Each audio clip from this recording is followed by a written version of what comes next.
Thanks for coming over, Phil. You bet. I know you in the running community. I know you Fleet Feet, and I think back, and you can answer this for me.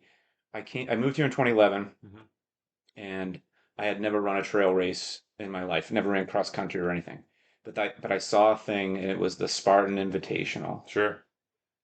in 2011 or 12, and I remember getting there, and I was like, oh. And then all these people were talking about, oh, I think, did you run in that 1 year or two, Oh, maybe? I mean, yeah, for Is it sure. possible? I'm sure I probably did. So I was coaching at Cedar Rapids Prairie, Okay. and we would come to that meet, and there's that open, Yeah, yeah, that before the open meet. race at 8 a.m. or whatever. Yeah, And oh yeah, I couldn't stay away. yeah. Yeah, So that was my first introductions. I remember getting there and I had on like I think I was wearing like Brooks Adrenaline shoes and I saw like everybody that was serious about it in spikes and I was like, this is not gonna perfect. be this is not gonna Yeah, be fun. This is not gonna be good. I just remember being like I thought I could run 7 minute miles, but no, not out not out there, there. Not not on like that course. that. That was so that's where I think I remember hearing your name. Cool. And then kind of evolved from there. And then I feel like I don't know anything else prior to that, and then I don't know anything else prior to you becoming the Fleet Feet store owner, and now two stores. Yeah, That's awesome. yeah. Congratulations. Thanks. That's the cool part about this, I think, is how I don't know when you became a runner, but let's talk about that. Let's dig into where you grew up. I think people know you as a runner. Sure.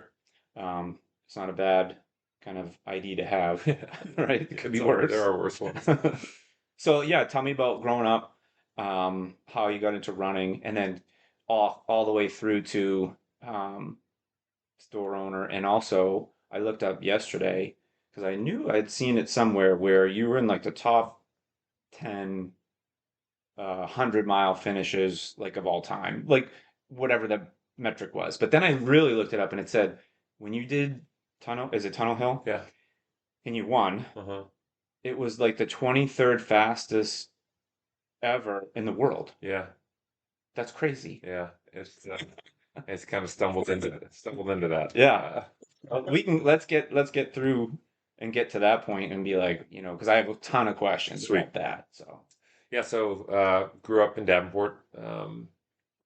Watched my parents run for fitness and recreationally. hmm We were in like Central Davenport. So I think one of my earliest like vivid memories that was repeatable was like the Killer Bee 5K at St. Ambrose. It was like a homecoming weekend 5K. It ran straight by our house. okay.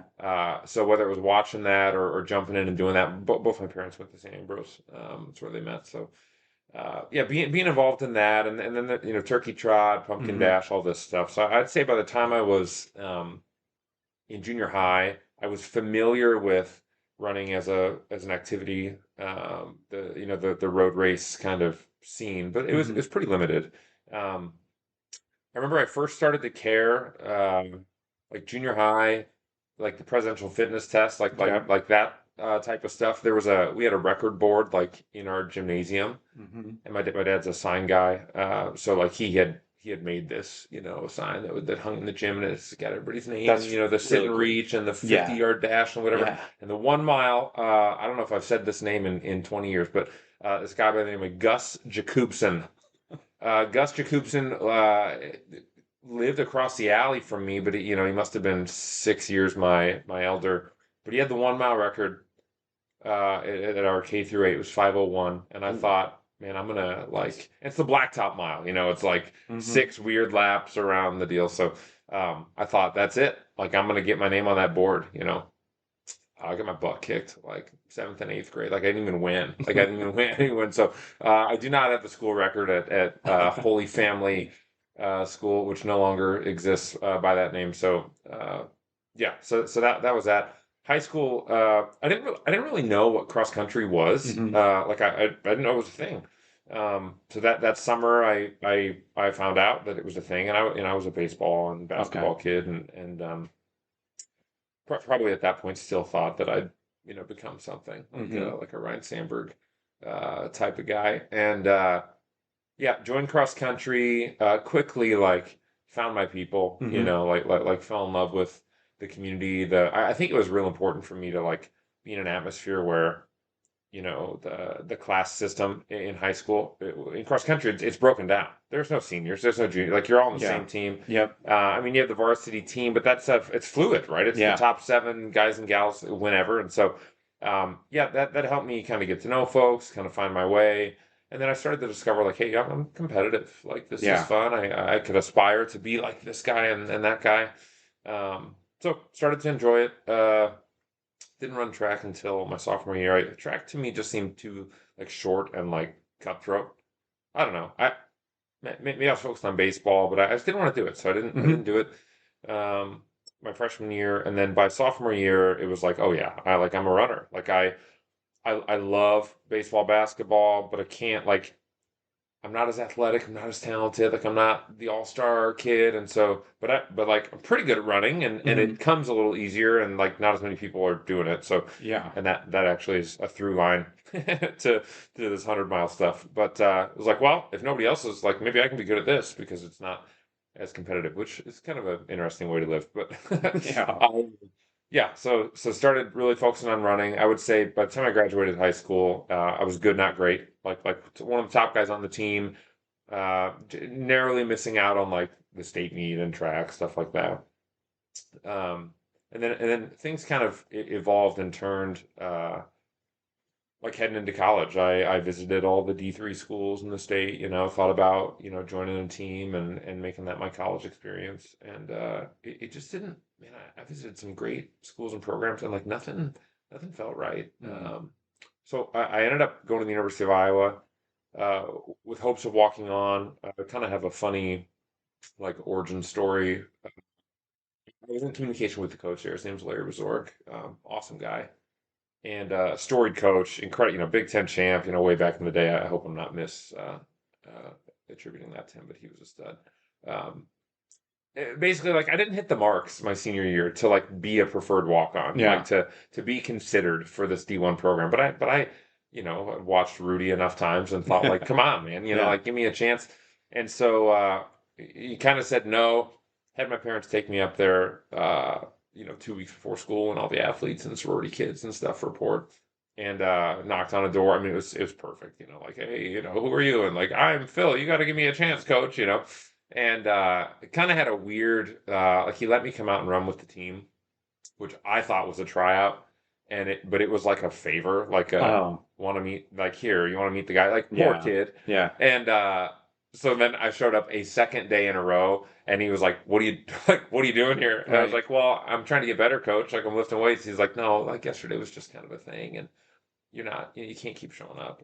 So I was brokenhearted and like bitter and all these things. But that's where I had to figure out well what it's running now. Yeah. Like what is this? I'm not gonna be on a team. This isn't gonna be my identity. I think in probably like the improper sense. Like I couldn't put all my chips in this like I am runner guy. And it was like well what do we do now? And from a running perspective, like started training on my own. Had Yeah. had a couple of buddies. Ben Lloyd is a local the fastest dentist in the Midwest.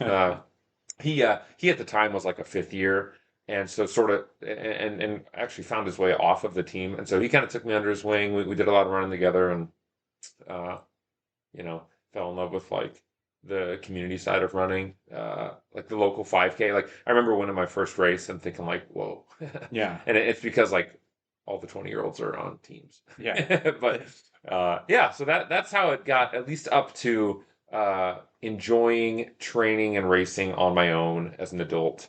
That was kind of my Okay. path. Yeah. Couple questions. One, do you think that kid still has the mile record? Gus Jacobson, he's got to. Yeah, I got to visit. I got to visit the gymnasium and give it a look. I don't know if they still do stuff like that, but I have a similar like our school. So I grew up outside of Boston in Peabody, Mass, and I remember the same thing. It was like these wooden boards with the names Oh yeah. painted on with the times. And I'm not sure how familiar you are with like I don't even know if this guy's like nationally known, but Fernando Braz, the Braz family, they were like the local legends. There was Fernando, there was a couple, I think there was Helga Braz, and then Gina Braz, and then they have spawned into like these other younger Huh. like they're grand like it's amazing. So Fernando is like the coach of, he was the coach for like Peabody, but he had all, his name was up there. It was either Yeah. some bra's name was up on that thing, and I just remember thinking, wow, like, but um, I never wanted to be. I don't think I ever even thought Just about wow. running at all at that point in my life. So at Iowa, you decide, but so now you graduate or you get a degree. What was your major and like? Yeah. I was undecided initially.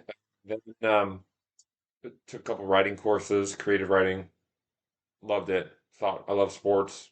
I love writing. How about journalism? Yeah. Which, by the way, is not the same as creative writing. You might need to be creative, but so yeah, took all the prereqs, got into the journalism school, and I quit my first day. Syllabus day. I was like, wait, like you're gonna tell me what to do? Like that doesn't work for me. Like assignments and not that I didn't want to do work, but it just felt so rigid and Yeah. like I'd been stripped of like the things that I enjoyed about writing. And Yeah. so yeah, I bounced out of that. I remember the phone call to my mom. Man, just probably thinking like, what is this kid Yeah. doing? But at that point, it was like, well, you got to graduate in 4 years, and so I had taken a couple religious studies courses, just for humanities and like needing electives and stuff, Yeah. and out of general interest. And so that's actually the route that I took. So for religious studies degree from the University of Iowa, and that was that. It led me to a part-time job in retail. Yeah. You know, I have a gonna be senior starting in 2 weeks Hmm. at Iowa, and then a freshman going to Iowa for the first Go year. Hawks. I know, and Trinity, my oldest, said I think Iowa is now one of the top, or if not the top journalism Yeah. schools in the country, or Yeah. the program itself, right? I don't know. That's what she told me. Yeah, at the That's time too, like the creative writing workshop. I mean, it's like nationally acclaimed. So I was having a lot of fun yeah, and felt like, wow, this is maybe I found my lane. And then it just like dead yeah, end. Like nope. yeah.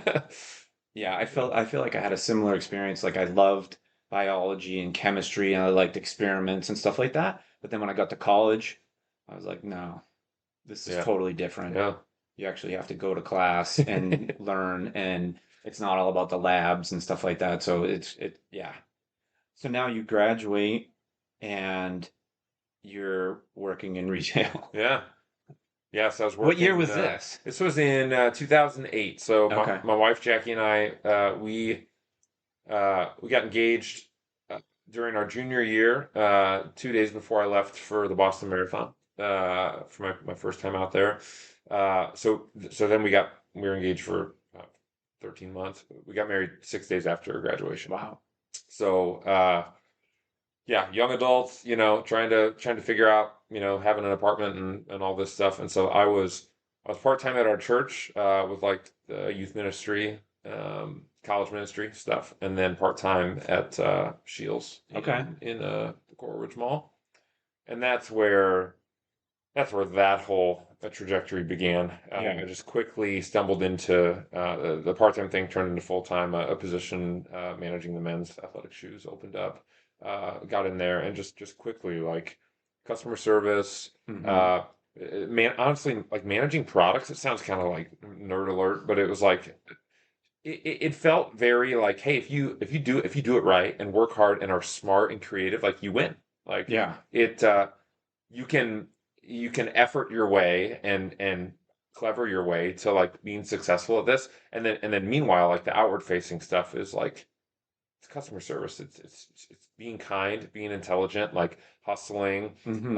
getting to know people. And so it really, without ever having anybody who could help me like figure out that was a way that I'd want to go, whether it was a guidance counselor or something, like I discovered like, oh my gosh, like I like this. It's Yeah. hard.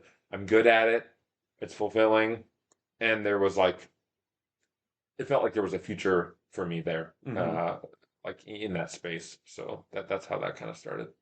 So you skipped over going to Boston to run the marathon a little Yeah. bit. Like, oh yeah, I was just going out to run the Boston Marathon. So did you mentioned local 5Ks and all that. When did you go? Like, what was your first marathon? Yeah. I ran the Chicago Marathon in the fall of 2006. Okay. That was something, man. a bit of a full circle. I actually reached back out to Coach Wazorek. I was no longer mad, and I said, "Hey, Yeah. like I'm going to run the Chicago Marathon. Like I'd love to have Hawkeyes on my chest. Like I'd love to Oh, have a team." yeah. And so he hooked me up with a tank, and man, you run through Chicago. Like there's a lot of Hawkeyes in Chicago. Like Yeah. that was fun. Um, but yeah, so ran Chicago. I mean, it couldn't have been any better than like Hal Higdon, good guy, I'm sure. But like long run was definitely only 20, Yeah. the bare minimum, and then like went out way too hard Mm. as most dummies do, especially in Chicago. And so I think I went through 20 miles in 2:02, so like 6:06 pace, Yeah. faster than I should have been running. And then I walked a 10K. Like I walked it hard. I mean, there's some great pictures, like bloody nipple, head between, just kicking rocks, Yeah. pouting. Yeah. Yeah, 3:02 is what I ended up turning in. So it was an hour for the 10. Well, in perspective, it's fine, but it was an hour long 10K after running 6-minute miles for 2 hours. And but it got me into Boston. Got a stress fracture that winter, my first one of those. And so I trained for 4 weeks for the Boston Marathon. It was Nice. not ideal. Long run of 10 miles. Yeah. And but I PR'd because my first one was so ugly that a smarter, more cautious race Yeah. netted a good result. So yeah, that was Boston. In 2008, 2000, 9, 2007. I was 2007. 20 years old. Yep. It was Nice. a great I mean, this has happened before, but a great nor'easter Oh, yeah. blew in late the night before and early that morning. It was chaos, but Yeah, I was living out there then. And it's funny, like Chicago, you said one year, I think it was 2002, I had been training pretty hard. And I wasn't, I was following a program, but I was one of those guys that used to do every run as fast as I could. yeah, 20 milers is at marathon pace or faster. And so, like, I was in pretty good shape. And then I got a good corral. And I remember being up in that, like, one behind the elite, I yeah, call it. yeah, And I yeah. was like, oh man, this is great. Sure. So I was set to run. I wanted to try to get like average, like 7:30s, because I was like running sevens in training. I was like, maybe do 7:30s. The first mile, 6:15. Yep. And I was like, I'm not even gonna finish. I was like, there's no way I'm gonna finish. Yeah, Uh, it's quite the race. it's terrible to be in that position. And then Boston. So how many times have you done Boston? Just twice. Just okay. Yeah, That's awesome. yeah. It's a cool race. I got to go back. I'd say it's probably, in my opinion, I've done Chicago 10 times, Boston twice. I'd pick, even though from Boston, I'd pick Chicago over Boston. Man, I've done Chicago 11 times and Boston twice. That's That's, crazy. yeah, Look at us. yeah. I don't know. So it's, I think for me, for Boston, it's not one where you can have a lot of spectators. Like if you brought your wife, she'd You'll only see it see you. twice. Yes, Yeah, that's it. yeah. And it's almost impossible to get from start to finish if you are a spectator. Right. You know, you got to be Yeah, like, you have to know what you're doing, kind of a deal. yeah. Where, Whereas Chicago, especially if you have spectated it 3 times, it's like you you can know, master it. You can yeah, be like, 14 times. yeah, yeah, yeah, Like yeah, yeah, yeah, yeah. I remember learning all the tricks about like having like a balloon to see, who the people, like my daughters would come yeah, and all that kind of stuff. So that was kind of cool. But I would say from a spectator standpoint, logistics, the expo, Boston's really cool. But I don't know. I mean, recently it just seems like I don't think they want anybody to run it anymore. It feels right. like it.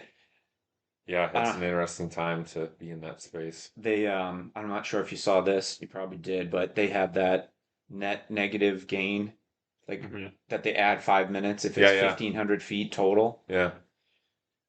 Yeah. So And they, you got guys on the internet coming out and saying that they're gonna host certified courses that are 1,499 yeah, feet right. down, so that they can like skirt the Yeah. the system. But All right. So now you're marathon running hmm and you're still working at Shields. yeah, I mean it depends. I was at Shields for about 4 years, Okay. and then started working at a store, a smaller specialty store in Coralville and Iowa City, and did that for about 4 years before we transitioned over to the Quad Cities to start Fleet Feet over here. Yeah. I don't know if you know this, and maybe I said it on one of the other podcasts, but so when I was living in Boston, it was like 2007, and I do you know Marathon Sports? Yeah. So Marathon Sports, it wasn't the guy that started it, but his name was Colin Petty. Okay. Colin was the guy that kind of like had the Newton store and then the one in Boston. And I approached them. I was at GE Capital at the time, and I was like, "Hey, have you ever set up a meeting, met with them?" And I said, "Have you thought about franchising Marathon Sports?" He's like, "No, we're just gonna stay with the traditional, blah blah Yeah. blah." And then the next thing you know, I think, thank God, like 2 years later, it was after 2008 happened, the financial crisis, and thank Hmm. God, I'll never forget this. I had just switched jobs. I was at Citibank, City Capital, and I had all my stock in City stock. Huh. And it just went from, say, whatever to zero. But a guy told me, he was like a Merrill Lynch guy, get your money out of that, put it in here. That like saved my life, basically. But Oh, but okay. anyway, that happened. And so I started going down the road in 2010 before I moved here with Fleet Feet Huh. out there. Crazy. Yeah. So I went to the finish line with those guys, and it's just something they wouldn't share a lot of the stuff I was asking for, Hmm. which I thought was kind of unusual. But anyway, I'm not throwing them under the bus or Yeah, anything. yeah. But so then, fast forward, I moved here in 2011, and I started talking to them again in like 2012. I was like, I always wanted to have my own store Yeah. because of that Marathon Sports experience. It was great. I don't know if you've ever been in there or then visited them, but No, I'm pretty familiar, yeah. but haven't. So I started the same exact thing process here, and it just was like, well, again, the questions I was asking, it was a different person and all that kind of stuff. And then I had heard, I was like, well, I think I'm gonna pass again. And then I heard that you got it, and I was like, that's awesome. Huh. Yeah. Crazy. Sorry, and No, thanks. no, I think you guys, no, believe me, I said it on the podcast with Michelle. I'm like, I love, like, when I first moved here, I was like, what's the running community going to be like? Didn't know. And it was awesome. And then it was like, okay, where's the Marathon Sports store? It Right. was running wild. Right. And that was about it. And then Active Endeavors. And now I did say it on the Michelle Juring one. I'm like, it's great to see that you guys can all survive in Yeah, this. we got a Yeah, lot going on, a lot of different people it's really playing, cool. and got our bases covered. Yeah, I think it's really cool. So you go work at this specialty store, and then how did you get involved with the Fleet Feet? You just franchise, looked it up. Yeah, I mean it's kind of a crazy story. The folks that I was working with and for the Dwyer family, just I mean they took a risk on me. It was incredible. Loved my time there, and there was a moment where this woman, her name was Robin Goby, had to be who you spoke to. But she had reached out to them or to us, like kind of to the store, however that happened, Mm-hmm. in a bit of an acquisition like framework, loosely, but just like, hey, look, you guys have been here for 15, 20 years, you know, and this is one of the things I appreciate the most about Fleet Feet as a brand. But they just kind of saw like, look, a community with a hub for Mm-hmm. local runners with aging owners, like what will happen Mm-hmm. when they want to be done. Mm-hmm. There's not young entrepreneurs with their pockets lined with money like looking to purchase Yeah. a store and then like keep the heartbeat of it in the same way. So that reach out, especially from my perspective now, um, I mean, yeah, they're looking to grow door counts and whatever, but at some point, a franchise fee that pours up into them, it's not like one store is not going to like save Yeah. the system. So it's this cool vehicle on like how can we keep stores in their markets and and at the time, the family was like leave us alone, like Yeah. we built this thing from the ground, like you Yeah. guys get out of here. Yeah. And I kind of just like remembered that and thought like what like I didn't know much about Fleet Feet. I was like, what's going on? Like Yeah. why is somebody interested in Iowa? Yeah. What did they see in this operation that I'm a part of? And gosh, I just wonder what that's all about. And I was young. We had at the time two small kids, Mm-hmm. and so that was kind of in my back pocket. Like that was an interesting thing. And then some things transpired in my time there, which led to me like resigning, and and then we went through this period of time where like I'm unemployed, we got these young kids, can't do the one income thing, like that's just not gonna fly. And retail, it's exhausting, especially the way that I wanted to do it, which was like be everywhere at Yeah. everything Yeah. Yeah. and like be a fixture in the running community and show up for people and be at the track workouts and be at the stuff and be and so together, and it was certainly my wife Jackie more than I, but like we were kind of exhausted of it and what it was doing to our family without like a payoff. We're not just like doing this like to make a ton of money, but it's like where was this going? Yeah. We kind of wrote that off. I was applying for 8 to 5 Hmm. corporate jobs, and like didn't nothing was hitting, nothing was sticking, nothing felt right, no big job offers, and so then I actually was like, huh, well, like our hottest lead, which was lukewarm at best, was like, maybe I'm gonna reach back out to this gal Robin and just see like, hey, like things have changed for me, like what's up? Yeah. And the timeline from when I sent that email in like October uh, of 15, we opened in March of 16. Yeah. So Fast. it went like Yeah. Yeah. because what ended up the end of that story is like we moved to Davenport. I'm the hometown kid. I'm a free agent. I've been doing this, so it's like we've got the skills. Yeah. We like there were a number of boxes that were checked for them as like a franchisor deciding like do we trust these folks to operate a store and whatever. And so yeah, that's the short version of how that one went. So Yeah, but that's the thing. That's the taking the chance right there, right? You bet on yourself. You're like, I'm going to do it. So yep. let me ask you, like, you told me the background of your education in college and all that, but Hmm. I can only imagine working at Shields, you learned more about the business side of it, maybe, Yep. managing a department and all that, and then having that little store feeling of like you're now kind of almost in the ownership model, Yeah. right? Yeah. Like it's not a big corporation. So I'm assuming that those skills you learned definitely applied to the next level of like now becoming a owner. For sure. I mean,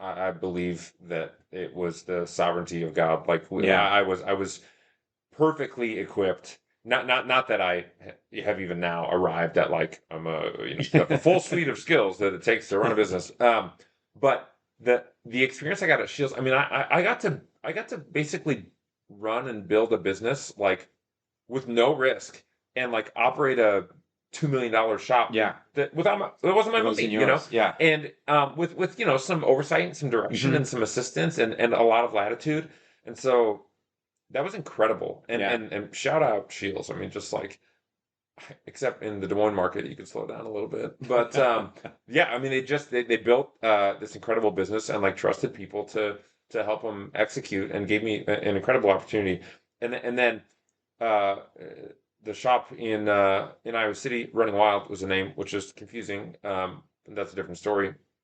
Uh, I mean, to your point exactly. Like then, like the next phase of experience for me was like, nope. Like now you're one of the guys. Yeah. Now you're at all the stuff because at Shields there was no stuff. Yeah. Yeah. Yeah. It There was was the no. group run, the Yeah, community. yeah, Yeah. that Yeah. stuff couldn't happen. There's a Yeah. little too much red tape. A little, Yeah. Yeah. you clock in, you clock out, you do these things, and so then it got to be like, let's create, let's form partnerships, let's get out into the high schools, let's do, let's do the Tuesday night track workouts, all this stuff. So, um, that that was the next big piece of experience where it was like I can build community, I can be a part of an existing community, can make like can pivot and make like high level quick decisions in a space and like watch stuff change. Where and then the experience from the 4 years prior was like yeah doing I mean it wasn't all like the financial stuff but like managing Yeah. a ton of inventory, a big Hmm. space, a lot of people. um, yeah. Yeah, I mean, yeah, inventory management. I mean, I already said that. I mean, that's a thing. Like, that's a really Absolutely. important thing when especially when Yeah. it's all your money in the back room. Right. So, yeah, two different but very related pieces of experience for sure. Yeah. Wow. So 2016 is when you guys opened. Yep. I remember. And what I was going to ask you was about like the what did draw me to it too was the passion for running, right? It was a franchise, so they were gonna help you, right? It Uh-huh. wasn't like I'm starting my own marathon sports or whatever. And I also remember that their big thing, and it's still very visible here in the community, is the running community part of it. The whole Yeah. group runs and all that kind of stuff. That was the coolest part, I thought, because to me, that's the kind of the connection to your customers, Oh yeah. right? You know, Yeah. like if you're Dick's, I get it, right? You're Amazon, you can buy everything online nowadays, and that's pretty big competition. But it's Phil, Fleet Feet, that you are everywhere. You know, you use that's what I think of when I see Fleet Feet in this community. Yeah. It's Yeah. pretty cool. Yeah, the like creative writing and that like that whole side, Hmm. that part of me uh goes, oh, like where you talk about the brand and the resources and the assistance and they put this emphasis on the community. I'm like, shut up, like I would have done, I did that all Yeah, myself. But the reality is like what was the alignment for Jackie and I was the things that we think would be the way to do this, they've also identified as best practice. And so you've got this brand that for some for one entrepreneur who maybe just like maybe they run their first 5K, they've got enough money, but they hate their corporate job and they decide like let's start a running store. And maybe they don't know the first thing about it. They just right. know they love it. Yeah, There's tons of help for that person right. if they've got the other skill sets.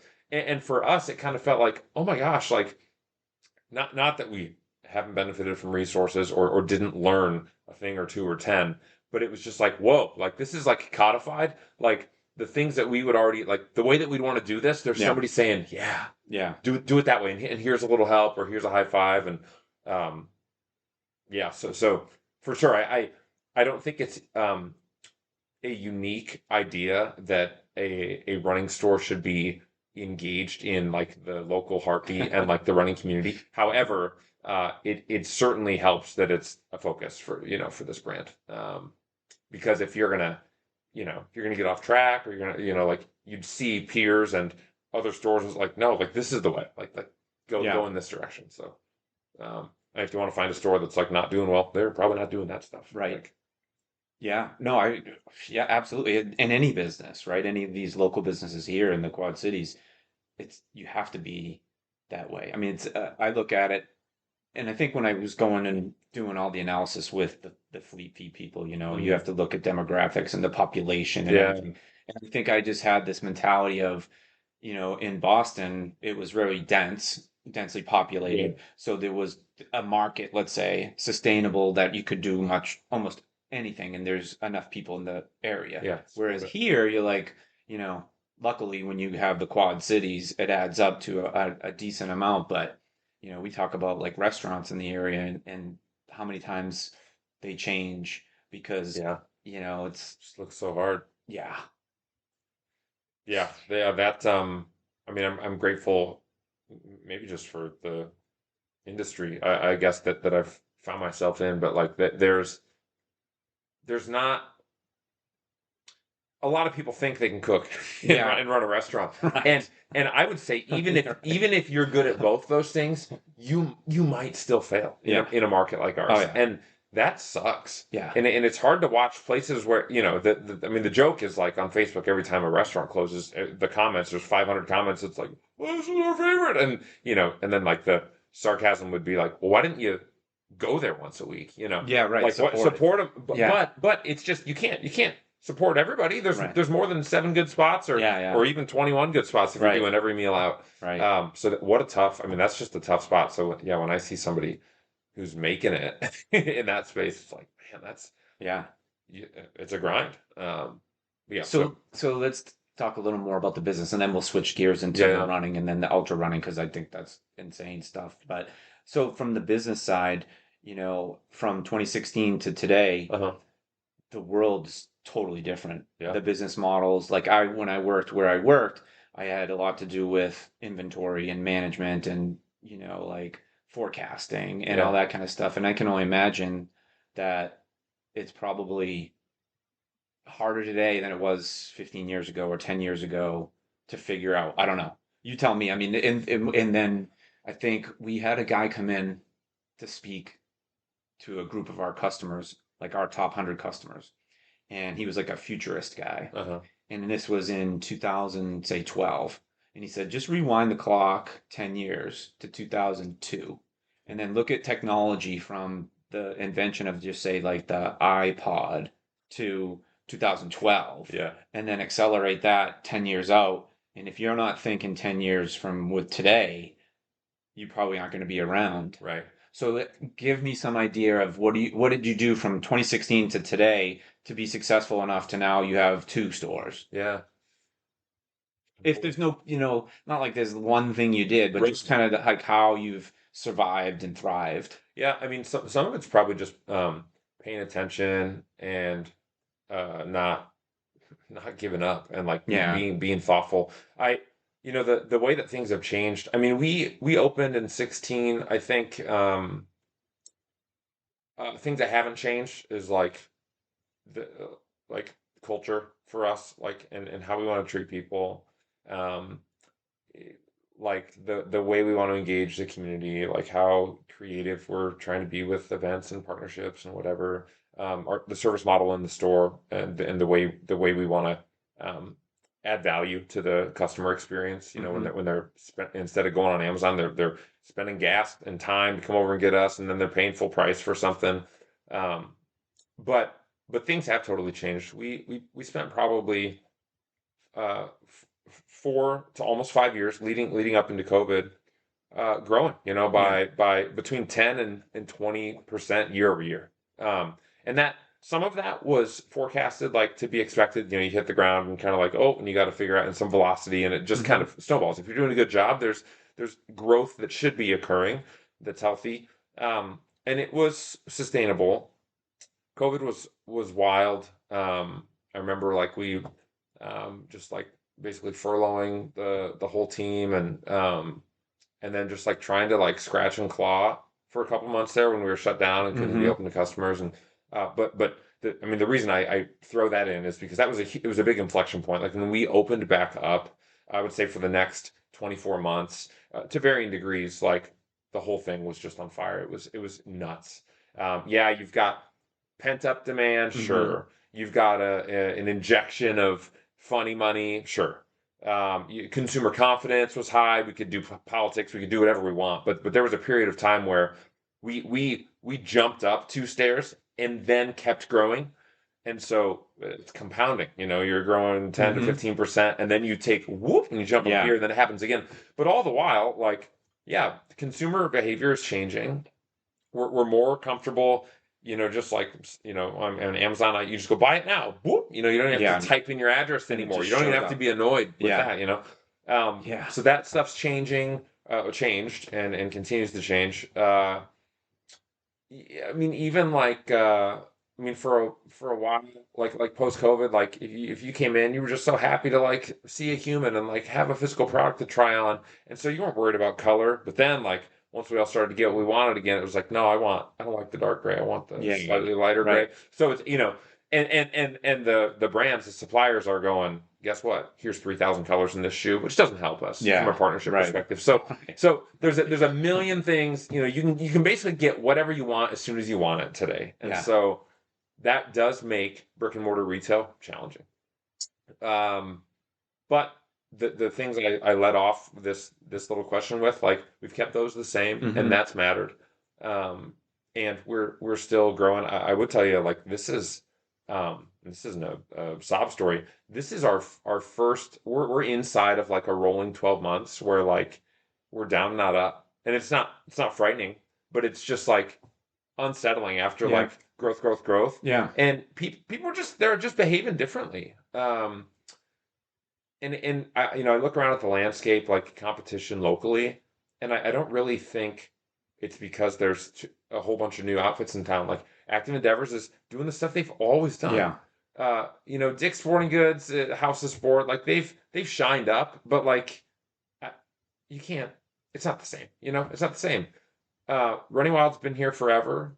They're, I think, increasingly so, like doing a great job, but not to the degree that we're seeing like a lack of growth and like small little singles like in decline. So it is interesting. It's like an Yeah. interesting time. The expenses are the way that they are. It's not crazy. We've got a good landlord and a good rent structure and like wage. I mean, Iowa, minimum wage is like a quarter, and but we pay our people as well as we can, and like hiring's been uh not easy, not hard. Yeah. So we're not up against like any crazy headwinds, Hmm. but it is we're paying attention to like, well, what is it like? Why is it like this? But Yeah. but yeah, to your point, successful enough that we felt like we could take a bit of a risk and like purchase an existing operation 2.5 hours away and like stretch ourselves out a little bit. Yeah. You're in charge, but I'm noticing your shirt task is made out of bamboo. Yeah, Is it? I think so. That's what I'm seeing. You know, Phil, I'll tell you, um, my wife, so new wife, I have a new wife as a year and next week. I don't buy any of my clothes Okay, anymore. she's So, hooked it up. It's great. It was a great choice. yeah. And then I have another side this because I've Yeah. got so listen, look, I'm into baseball cards. Oh, I'm back to shit. collecting baseball cards. Are you You're a really? Boston guy. Yeah. So here's the first one for you. No That's yeah, that's way. Roger Clemens. Wow. He's a flamethrower. And then this one I think is funny. And so that's old. That's like I mean it's not super old. It's from the early '90s. Uh, and that's for you. Oh, no way. This guy, yeah. Raphael Devers. Uh, what a bum.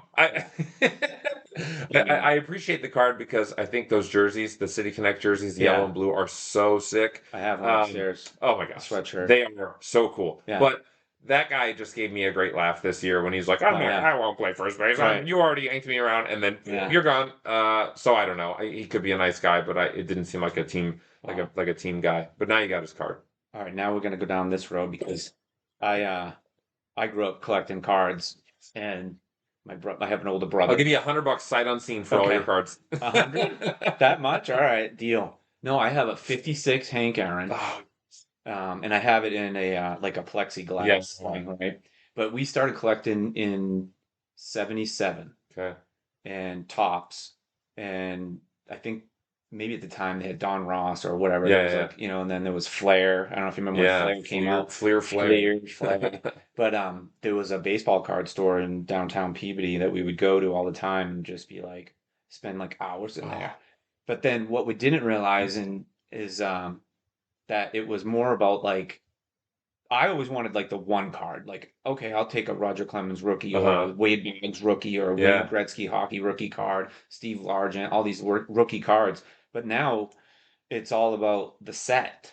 sure. Like I have the 82 set or the Yeah. 83 set, and then that's the way that the guy I'm around here anyway, he only buys sets Huh. and he won't buy single cards. And I was like, all right, whatever. But we went in heavy, and I remember we uh we were fortunate enough a few years to spend the summer in Florida with my grandparents. And my parents would give my grandparents money for us Hmm. while we're down there. And my grandmother would take us to the movies and take us to get ice cream and dinner and all that. But we would take some of the money and buy like a whole box of baseball cards from 7-Eleven. Go back to their house and open up all the packs, chew all the gum. And then my brother, who was just stupid enough to do this back then, he would write his initials on each card so Oh, we didn't trade yeah. them, You don't want to get like them he didn't want to get confused. them mixed up. So of course that devalued them a little bit, having your initials written on them. Although now you could spin it as being valuable. Like, okay, do you have that one card with the initials on the That's right. Yeah. back? I remember there was also another quick story. Like, remember when error cards came? Oh Like, yeah. that was a big thing. Like, there was one that was, Oh yeah. you know the one I'm I talking sure about? do. Billy Ripken. Was it Well, the bat? yeah. Yeah. See, like, how does everybody know that one? That's Yeah. like the best, like, prank-ish thing Yeah. ever. There's another one. It's is in the 80s. I forget. I just saw it. I just saw it come across my feed, but basically in the background is like a big giant Marlboro ad, Oh, yeah. and it's like they started to scrub that from the card, like Yeah. after we got all once we Oh, started to yeah. understand like oh we can't do cigarettes, and Right. so it's like if you can find one that still has the Marlboro Yeah. billboard, it's like oh that's a good one. Yeah. Yeah, there's some that are just the value. I don't even know what they're worth anymore, but it's not like it used to be because it used to be a pretty my dad would take us to flea markets too. We'd go like on Saturday afternoon and look for cards and stuff. It was fun. Oh yeah, It was really fun. those were the Now it's best. like Pokemon cards or something, Yeah, it's crazy. and they're worth like thousands. Yeah, I guess. Go to Target. Go to Target around 1 p.m. on Wednesday Is when that when they they're doing the restock. And there's a uh line. There's a Pokemon line. Yeah, everybody's there. They got laptops. It's like they're buying tickets to see, the Eagles or something. I did see recently on it was TikTok or something. There's like a vending machine in Vegas, and you can either do a jersey or a card. Oh, So you put like 150 or whatever it is in the machine, and it comes out with whatever. And then these videos of the guys opening up, and it's like a shirt signed by yeah. a player or a card that it's like worth. Oh, Yeah, it's a gamble, but right. interesting. All right, now let's switch gears to running. Sweet. So you go from, I remember asking you about trail running. You said you didn't really like cross country was your thing, but then track, no thing. Now marathons. Um, First, what do you like better? Hmm. If you like trail or ultra or marathons, but like, what drove you to get into the longer distances?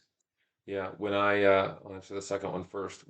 During that period of time where after I resigned from my job in Iowa City, I was training for Chicago, and I think at the time, like I thought, I mean, the whole chase for so many guys and gals was like Olympic trials, and I think I thought, oh, if I shave 3 minutes two more times, I'm there. This is back in 2008 or whatever, 2006, 7, 8, 9. So now it's 2012. I'm in my mid 20s, late 20s, and getting pretty fit and thinking like, yeah, I'm gonna still go after the marathon, trying to get better. And so I was training hard, but now all of a sudden, like you got no job, and a weekend at the Chicago Marathon. I mean, it's $1,000. Yeah, You pay for the race, you pay for hotel. the hotel, you do the Yeah, thing, you do the travel, you do the expensive meal, and it's like it's a spend.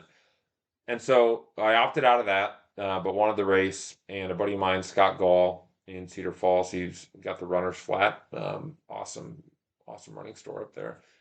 He's put on this race. I don't know if it couldn't have been inaugural. It might have been the second year. Fact check me on that. But uh, this 50K race up in Cedar Falls. And so I sent him a note. I think I reached out, and was like, "Yo, like, can I come run this race?" So he comps my entry, super generous. I wake up at 3:30 and just drive from hmm North Liberty to Cedar Falls at 90 minutes or whatever. So no hotel, no race fee.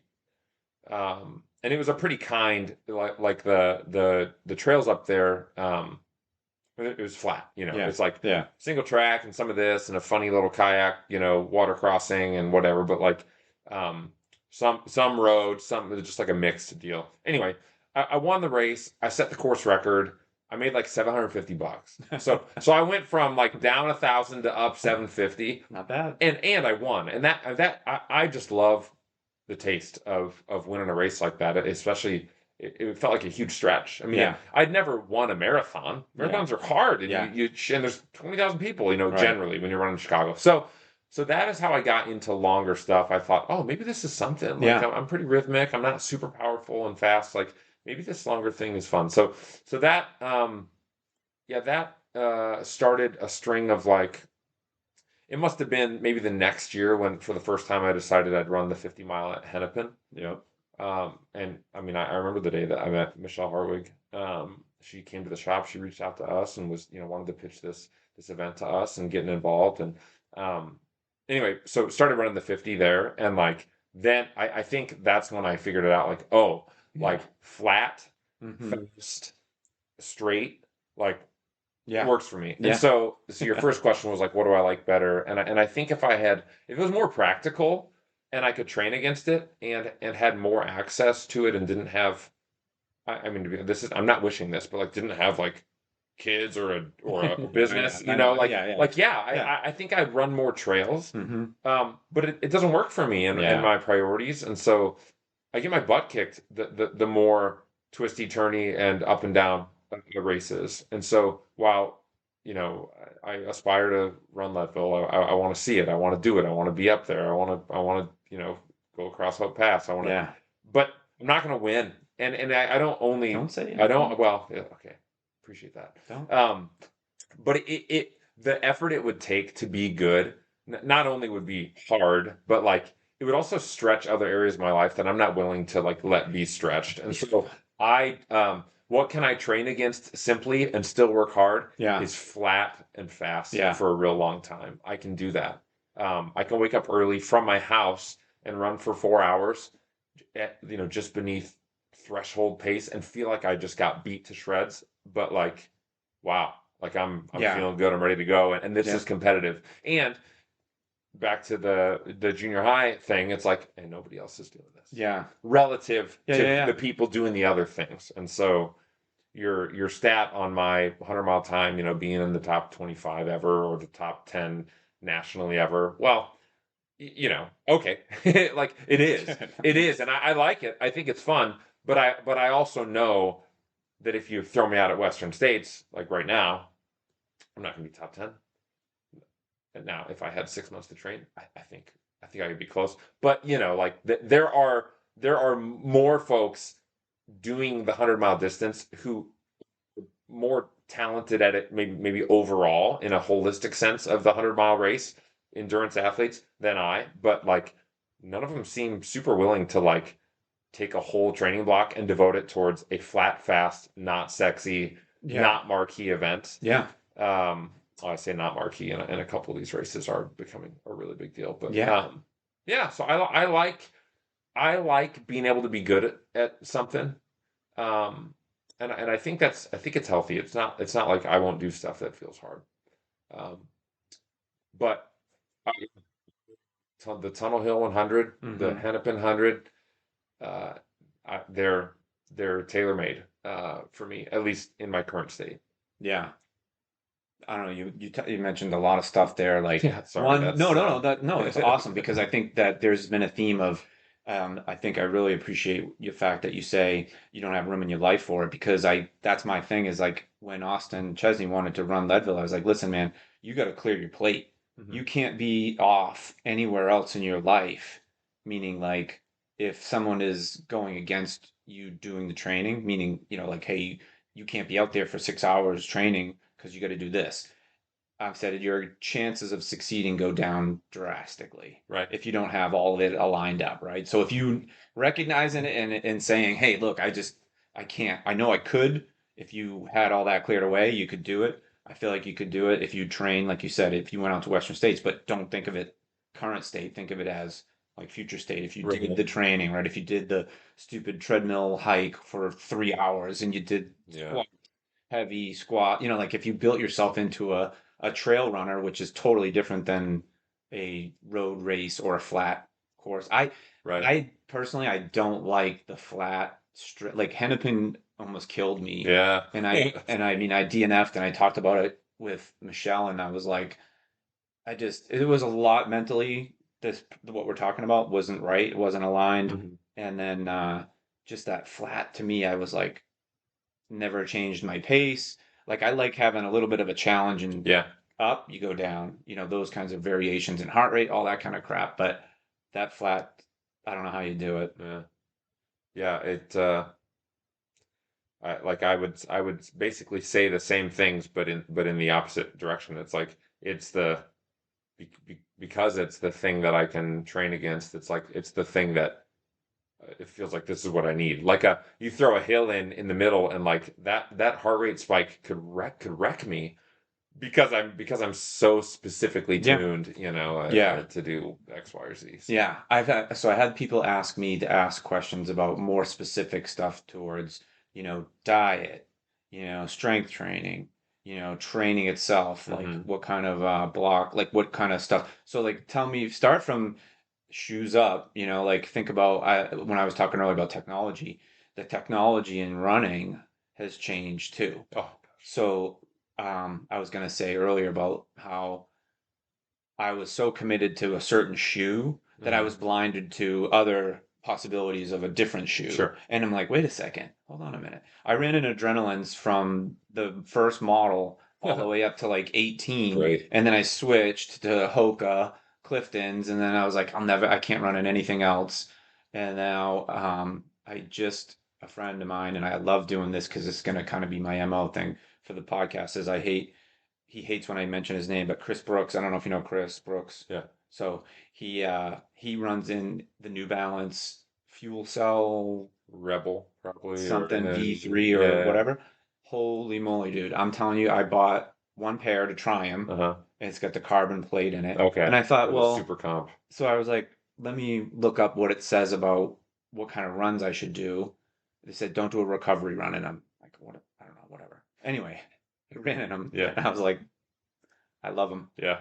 I'll run trails in them Yeah. if I could. It's fun. There's no shortage But of the super product. shoe, and so technology, clothing. Let's start with like your trail shoe versus your road shoe versus your racing shoe, and it can give you can give advice. And I got a funny story about advice on the where to go. So my wife's mother, she was walks, and she wanted to know like, hey, we bought her a pair of like Bondies, Uh-huh. and so she wanted. I said, well, why don't you go get your feet like analyzed Yeah, yeah. at Fleet Feet? Guess where she went? Farm and Fleet. No, the good feet. Well, yeah, might be worse. So every time we drive by, and they moved They did. recently. They did move. Yeah, so every time we drive by, we're like, oh, I wonder if your mom's in there looking Yeah. for It's sneakers. great. Yeah. Oops. Yeah. Yeah, one of the words. Yeah, so I mean shoes, it's interesting. I have a unique privilege to basically have whatever shoes, Access. I Yeah. want. And so my closet reflects that. I try a lot of different things because I mean, it's fun because it's fun. Um, yeah, it helps me stay relevant, although I'm spending less and less time like on the sales floor in front of customers. And so Mm-hmm. it's a little bit less about that, but it is like I do like to be able to speak to these items. Mm-hmm. But I also like to be varied, uh, so as to not become dependent upon a specific shape or structure. Um, I also, and this is I think the creative side, like I want to be able to pivot on a dime. Like if I'm feeling X, I want Mm-hmm. to have solution Y. And so I've got a shoe for literally everything. Yeah. Yeah. And Yeah. not practical, maybe Yeah. not even something to aspire to, but for me, if I'm feeling beat up in a certain way, I can move to this item. And if I want to feel this way, Mm-hmm. I can go to that shoe. I mean, a good example, yesterday I'd taken a couple easy days, so my body's feeling pretty refreshed. Yep. I wanted to go out for 75 minutes. I wanted to run hard in the middle of it. And so I took a slight risk from a structure standpoint. It was like I'm going to put something a little faster, a little less structured. I didn't put a different insole in there, which I'm often also using a different insole to address the way that my Okay. foot moves. And so I put on the Saucony Endorphin Speed, Yep. but it was like it's an old version because I like them a little better, and they've still got like two more runs left in them. And I'm that customer also, but they just feel fast as hell. Like Yeah. even though they're not, it's not a stiff carbon plate. It's not, so they don't, I appreciate that it's not putting me into some strange mechanic. Yep. It's not pushing me, telling me what to do, but I feel like if I ask them to go, they go. And so that's what I did yesterday. For like the type of racing that I do, the allure of energy savings with the Mm-hmm. super shoe Yeah. over 12 hours, which if we want to do some Yeah. quick runner math on like 170 steps per minute times 60 minutes in an hour, I mean just like it's insane, right? So if there's a savings to be had, stretch it out over half of a day, it's a savings. It's Yeah. real. Yeah.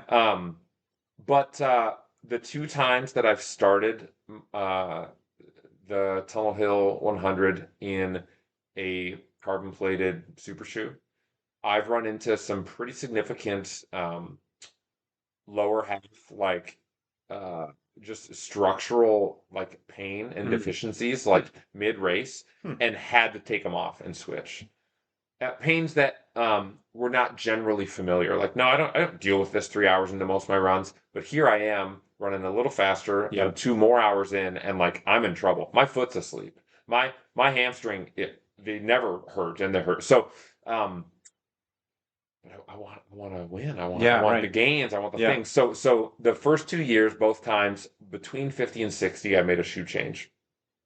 And it's like after the first one, I didn't learn. I thought it was fluky, and so I got like the new version of it and thought I'll be fine. I trained in it a little more. I thought, no, I'll be ready. And it was stupid.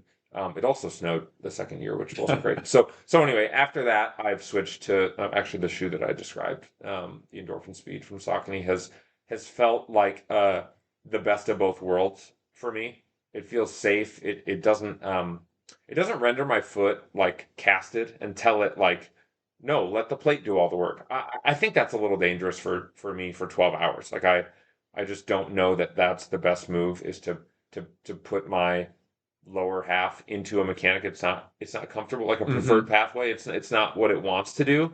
And that efficiency gain, when you're on the bench for 6 minutes changing shoes, and then you're Yeah. and before that you're walking for 10 minutes because everything hurts and you're crying about it. Like Yeah. that's not worth it anymore. So Huh. yeah, I'm all over the place, but I don't think I'll line up this fall in something overly stiff and rigid. Yeah. That's the shoes. I saw well, Austin got the Glycerin Max. Sure. Oh, And I was like, okay. He said, well, just try them. I said, well, I'm not gonna spend $200 to try. to try them. Yeah. But then I saw that there was actually Chris Brooks again. Um, it was what? No, was it the Brooks? Oh, it was Stephen Paul. This guy, Stephen Paul, he's training for his first marathon in Des Okay. Moines. And there's like a Brooks, not refurbished, but what the hell is it Oh called? yeah, they got it's like somebody returns them online and it's Yeah, like they got a scuff and yeah, so you yeah, can, yeah, yeah. yeah, but it's some name. But anyway, that website, I Yeah. went there and they had them for like 130. Yeah. So like, oh, I'll try them. So I ran in them twice and then I was like, oh man, they're like super cushy. Yeah. Like really, they end up being too much cushion for Yeah. me. Yeah. I need a little more stability. Hmm. I've had like both my outside, like pinky toes, whatever you call them, like stress, like because my foot was really rolling like out Yeah. and was in a boot for like 6 weeks 2 years ago. That sucked. But I ran the Bix 2 miler because I can't do the 7 miler anymore. I hate that race so bad. I hate it so much. It's just like Yeah. you're gonna suffer. It's worse than any 5K ever. But I ran in them and I felt pretty good. But they're just too much. Yeah. Yeah. For like you're So saying, I put myself in a bad position mechanically because my foot was wasn't stable. yeah. Well, and But it was even only 2 miles. and even like I mean this is like a 10-year backtrack into like the barefoot running stuff, but like you you put that much shoe underneath you, and especially if it's too soft or doesn't quite fit you right, but even just being that high off the ground, um, it masks like your ability to deal with pain that you should have been a trigger. Like, yo, don't run that way. Yeah. Like, don't hit the ground that Yeah. way. And so when you Yeah, got yeah, so yeah, much yeah, yeah. underneath you, Yeah. it's like you can get not even like, oh, I feel right away this is forcing a different mechanic, but like it's allowing for mechanics that you probably also To be shouldn't bad. Yeah. engage in. So yeah, Yeah. it's and that's where the privilege of I can try different things and I also understand this stuff. Like that's why I like that so much. It's like, no, I'm not confined to the Glycerin Max every day for all my running because I also don't believe that that would be super optimal, at least not for me. So let's go back one quick step to this Yeah. because it's more about the store and your knowledge. And like you said, you're not really spending that much time there. But you have employees Hmm. and how much training do they get? And I'll equate it to a parallel of like when you go to a restaurant and you ask the waiter or waitress, like, is this a good meal? Like, Yeah. how is the whatever here? Similar in that your store, right? So someone comes in and they do the foot analyzation, all that kind of stuff, and you're like, okay, I think that these are the three without training with them or knowing how far they're going to walk or run or all that Hmm. kind of stuff. You got to get a picture of what they're going to do, how knowledgeable, and I think that's to me what I'm getting at is that I feel like that is the benefit of your store versus Dick's. Yeah. The Dick's people are like sit there, they have like a little tablet thing and they just okay, seven, here like that's all Right. they do. Right. They don't even put them on you anymore, really, I don't Yeah. think. So anyway, tell me more about like how well that your employees are trained to kind of help people get in a shoe that is right for them. Because that's what we're talking about. We're talking about, hey, you can run in a lot of different kinds of shoes and test them and all that kind of stuff. But if someone's coming in hopefully they're going to get in the shoe that's right for them. Yeah. Yeah, and honestly, I mean the pressure is much greater, right? Because the reality is the average consumer in our store, like this is their one shoe. And we got Yeah. 6 months and it's gonna be every day. And so it's gotta suit them very well. And it has to understand a number of different like circumstances and variables. So yeah, I'm still involved in training all of our new hires, but like one specific day, and Yeah. it's when we go over biomechanics Hmm. and like the kind of an interfacing of how the body like what does optimal movement look like to create like generally a pain-free circumstance, and how is this industry developing products understanding that, and how do we create a marriage, so okay, the shoes are evolving like crazy, but like most of the things we know about how the body wants to move, like those things are sort of static, and so Hmm. so that means our process has to change, or at least our knowledge base, because we got to pair new solutions with the same old problem. uh, and then of course throw in, for us, I mean, we've been using consistent technology implement, but for like 5 years now. And at the time we were ahead of the curve, doing digital Hmm. scanning and pressure plate readings and stuff. And that's becoming a little more commonplace in stores like ours. But yeah, if you got hired today, you're not going to be face to face with a customer on your own, being trusted to help guide them towards a decision for, I mean, 60 to 75 days. Yeah. Uh, and it depends, it depends on your availability. If you've got part-time availability and that doesn't line up with when my team can train, then that'll be a little bit different.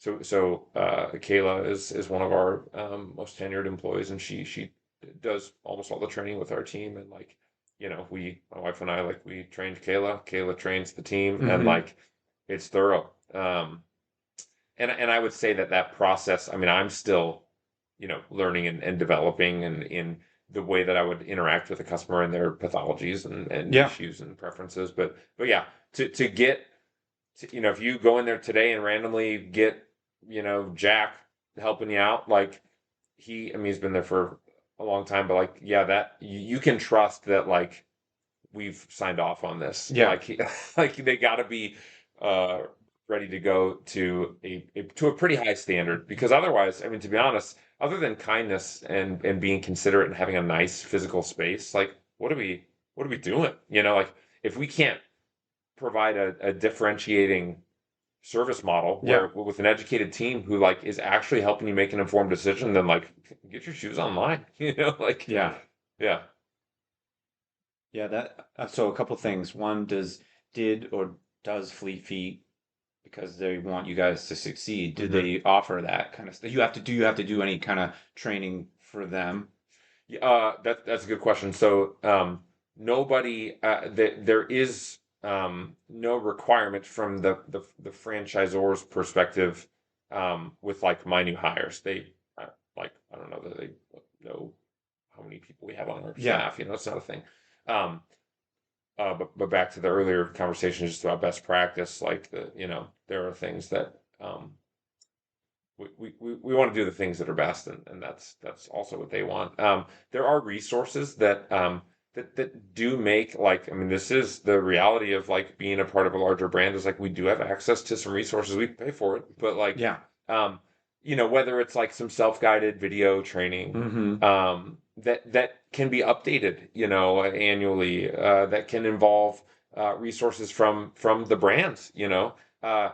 Joe's running shop is probably not going to get the lead R&D scientist from out in Seattle with Brooks, like, Yeah. on the horn Yeah. to talk through the new Glycerin Max. Yeah. But like Fleet Feet can, Yeah. and then we might get that video, and that's fun. Like, we do have, I mean, internally we'd say something like an unfair advantage, but it's like, Yeah. yeah, we together we work for it.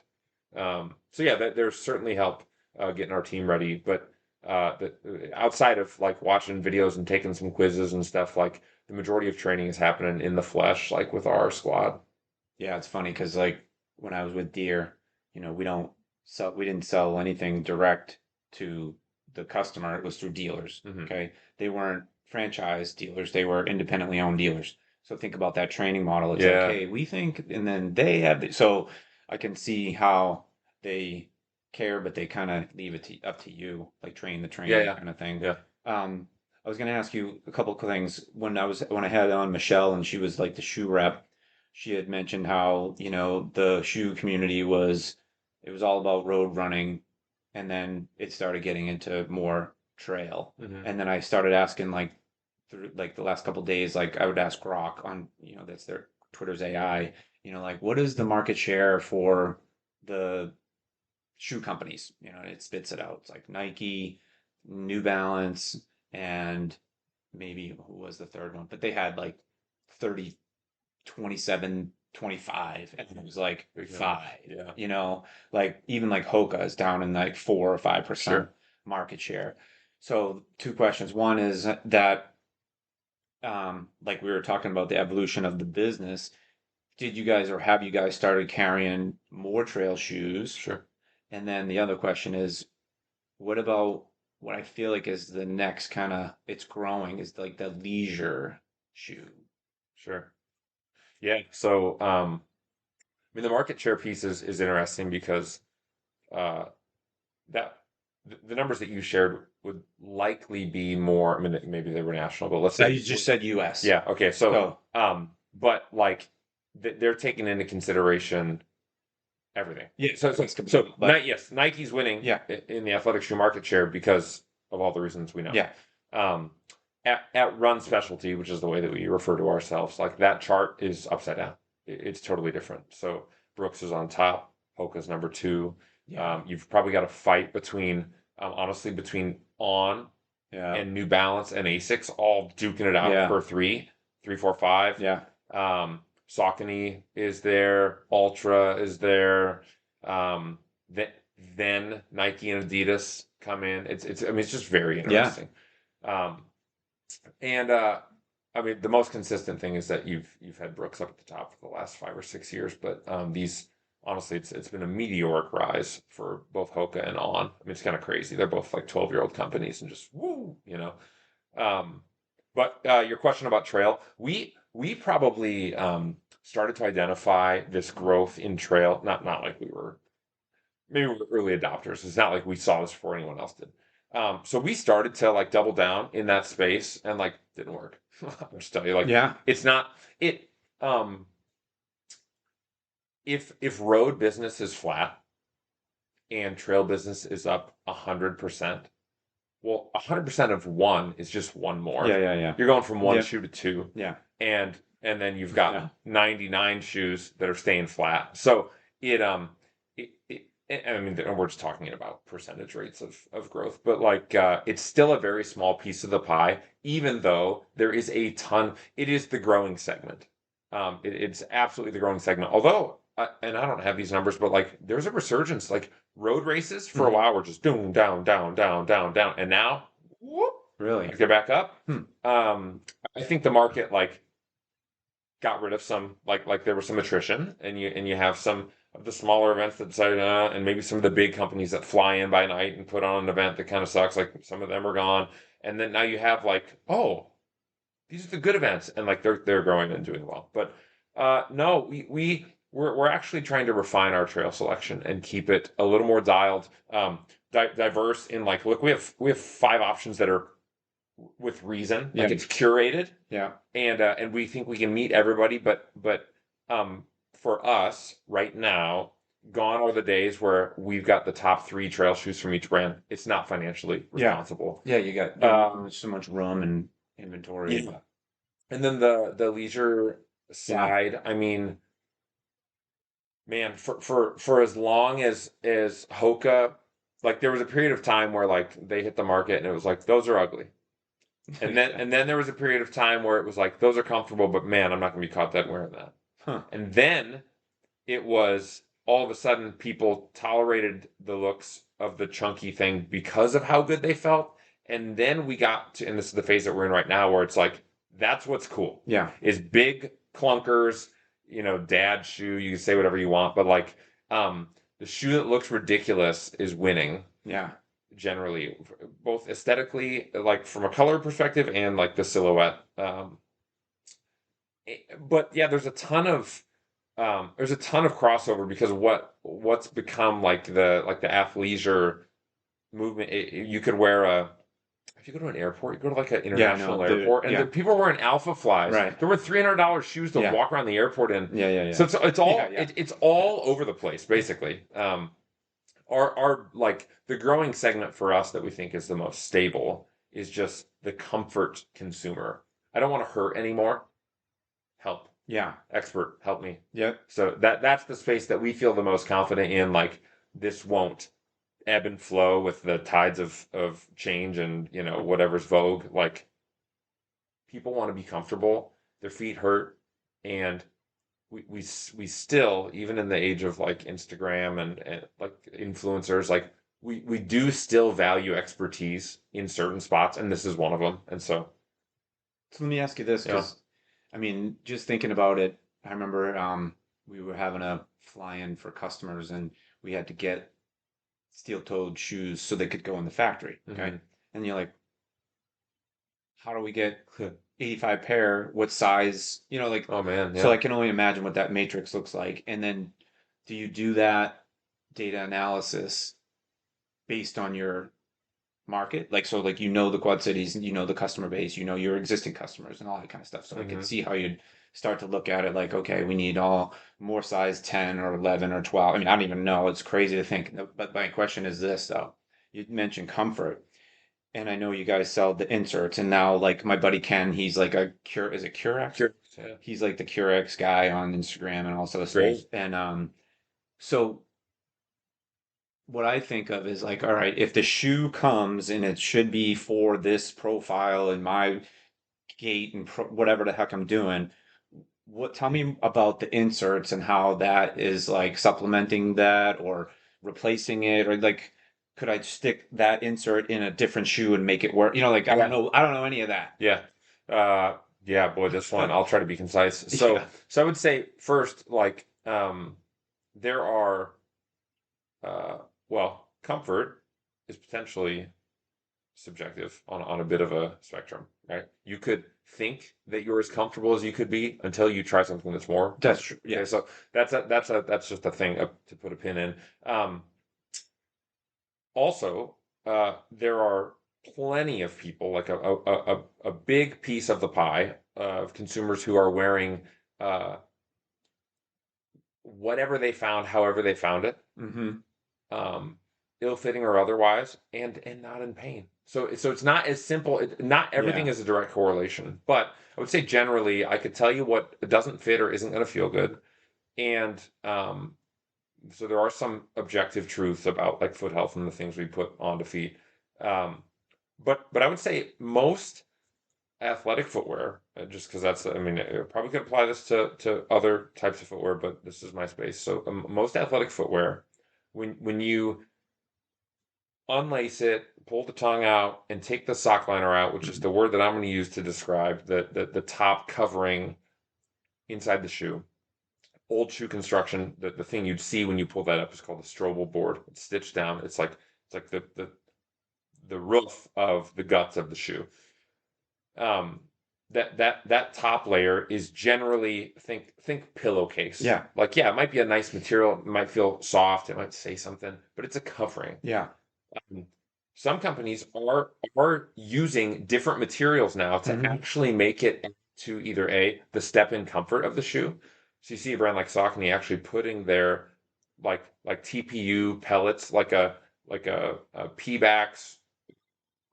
Well, let's stick with TPU. Like it's fancy. It's like, oh, that's nice. Like that's Yeah. soft. Like that's the thing.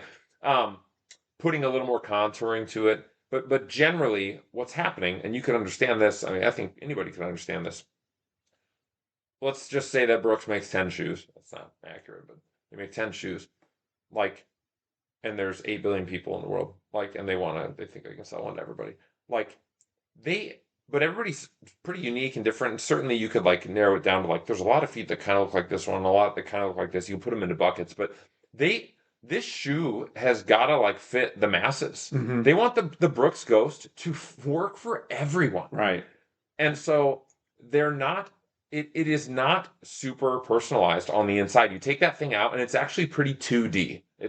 There's not a lot of north-south contouring underneath the arch or back by the heel where the foot would start to break down. Um, where there's joints that actually move and are mobile. And so the the uh, the place of the right shape of insole for me can be the next step in personalizing this entire solution. So, um, you know, could somebody buy $40 shoes at Walmart that, as long as they're the big enough size, and like there's other factors in life that are leading to like, actually these feel fine, so I'm good, man. Yes. Could someone be in a really nice shoe from New Balance, uh, in the right size and like not need an insole and feel wonderful? Yeah, Yeah. that could be a really great solution. But Yeah. I have a belief, and I just spent a week in Bellingham, Washington at Superfeet with like their entire team. But it can make a difference. And if it's important to you that you are the most comfortable or have the least chance of pain or avoiding the injury or performing better, and that's not everybody. Not everybody is looking for that last percent, but like if those little movements or differences are important to you, like I Yeah. think insoles make a huge difference. Um, Okay. yeah. Yeah, I was like, again, I can, runners probably are a little bit more stubborn, you being having access to a lot of different things, you can Hmm. try a lot of different things. But I think that for me, I was always like, if this works, I'm just gonna stick with Yeah. it, Oh yeah. right? It Yeah. hasn't caused me any problems, why should I change? And the only reason I changed from the adrenaline to the Hoka was I started having this back pain. And then I got a plantar's wart on my Mhm. foot, and I was like, "Oh, I need some more cushion." These were hurting my feet. So then I started running in the Hoka, and then my back was all screwed up. I had like scoliosis, and it was like this radiating piriformis from my leg, and I thought Jeez. my career was over. Yeah. But it was because I started doing sprint triathlons, and I started swimming, which was putting stress, and then the bike. So I was clipped into the bike, and when I was overhunched, my back Hmm. was like curved, and then this way. So it was like major Oh pain. But man. that's the reason I changed. So I went to Hoka's, and I was like, oh, okay. And then I did that forever. And it's funny that you give that example of like, they want to make the shoe fit everybody in the world for that one thing, the ghost, whatever. Right? But I will say this, and it's probably superstitious or something, but Kurt and I swear by it that I bought a pair of the Cliftons, and they were all black, okay, like black and white or whatever, Yeah. versus a pair that was a different color. And the black ones, they just felt different. I mean, it's manufacturing, so all kinds of defects could happen. Yeah. But he swore by the same thing. He said he got a pair of all black Bondies and just felt different. And same Yeah. company, same material, same That's so. shoe, same That's everything. But it was like then it got in my head, and I'm like, I literally have a pair over there that I don't wear only on the treadmill yeah. because of that. Yeah. It's I mean, yeah. Without finger pointing at all, like I mean, that sounds pretty frustrating, And but yeah, they're if they're producing. I mean, I've got a decent understanding at like the shoe manufacturing process, and, Yeah. and and the reality is like for most companies at minimum, we're talking about three different factories for one shoe. Yeah. Yep. Midsole, Yeah. uppers, then the one that puts the two together. Yeah. And so like, Someone but had a but bad it can day. even be down to the colorway where it's Yeah. like, oh, all the Telling blue you. ones in this batch. Yeah, it's Something was and it different. makes you feel crazy. I mean, you probably feel crazy as a consumer, but like when we've interacted with something like that, and it's every couple of years, like, hey, whatever vendor, I won't use a name, and like, all like color three, the gray one, these are all fitting a half size small. Yeah. And then it's kind of like, then you get gaslit and you're like, yeah, you're crazy. And then it's like, no, no, Yeah, guys, like, it no, was they real. really are. And then, when that messaging comes from three or four different retailers and then they go, oh crap, we've got a widespread problem, and so then they're looking at shipping containers and batch numbers and like Yeah. trying to figure out like, oh no, Yep. we messed it up. Yeah. shoes. Yeah, I mean, my dad, he's 81 and he still works, but he worked Hmm. at GE Aircraft Engines in Lynn, Mass. And similar kind of story, like so if you ever seen a jet engine being made, it's pretty amazing. But Hmm. so they, if you ever look and you see like the turbine inside, they have like these blades, they're called buckets, Okay. and they are made out of, it could be titanium, tungsten, whatever material. But they would say they buy 2 tons of this material, and they would have to ID it and batch it and all that, right? And then they would have to laser measure and then also X-ray and all this crap, so they Hmm. could pinpoint, like we were talking about, if there was a bad batch of that material that Yeah. went into one bucket on this day on this, and you're like, holy crap. They would like have to call the Air Force and be like, you got to ground those planes because they all had, Immediately, yeah. yeah. Yeah. So It's and like that's with, a spinach and recall. I would say that they're probably more particular about the manufacturing process than the shoe company, but I I would don't say know. they'd probably have to be. So I get it. I mean, it could have been, a bad batch of that material, that color, that Yeah. week that caused this difference, and it just felt different. And I'm Yeah. like, oh man, he's right. And then I went in my head. Uh, um, so all right, let's back up again on the running part because I think there's more questions about nutrition. Okay. I think a lot of people want to know about, and I had Brian on Dorfeld, which was Yeah. great. He, talked about training and stuff like that. But um, what kind of training, weight training, if you do any, do you do? And then the nutrition, especially not just the race nutrition, but nutrition in general. Yeah. Hmm. Yeah. I mean, the I've been saying that I'm going to start XYZ tomorrow uh, for a long time. Yeah, And that's just a reality of it's a sad reality of who I am. But yeah, generally, if we go back 10 years, like I don't really weight train. You can't even, I mean, get me to consistently wake up and just do 20 push-ups, do some lunges, do some body weight stuff. When I'm injured, I do the yeah, PT exercises. When the closer I get to a race and I start to think, oh man, I should tighten it up.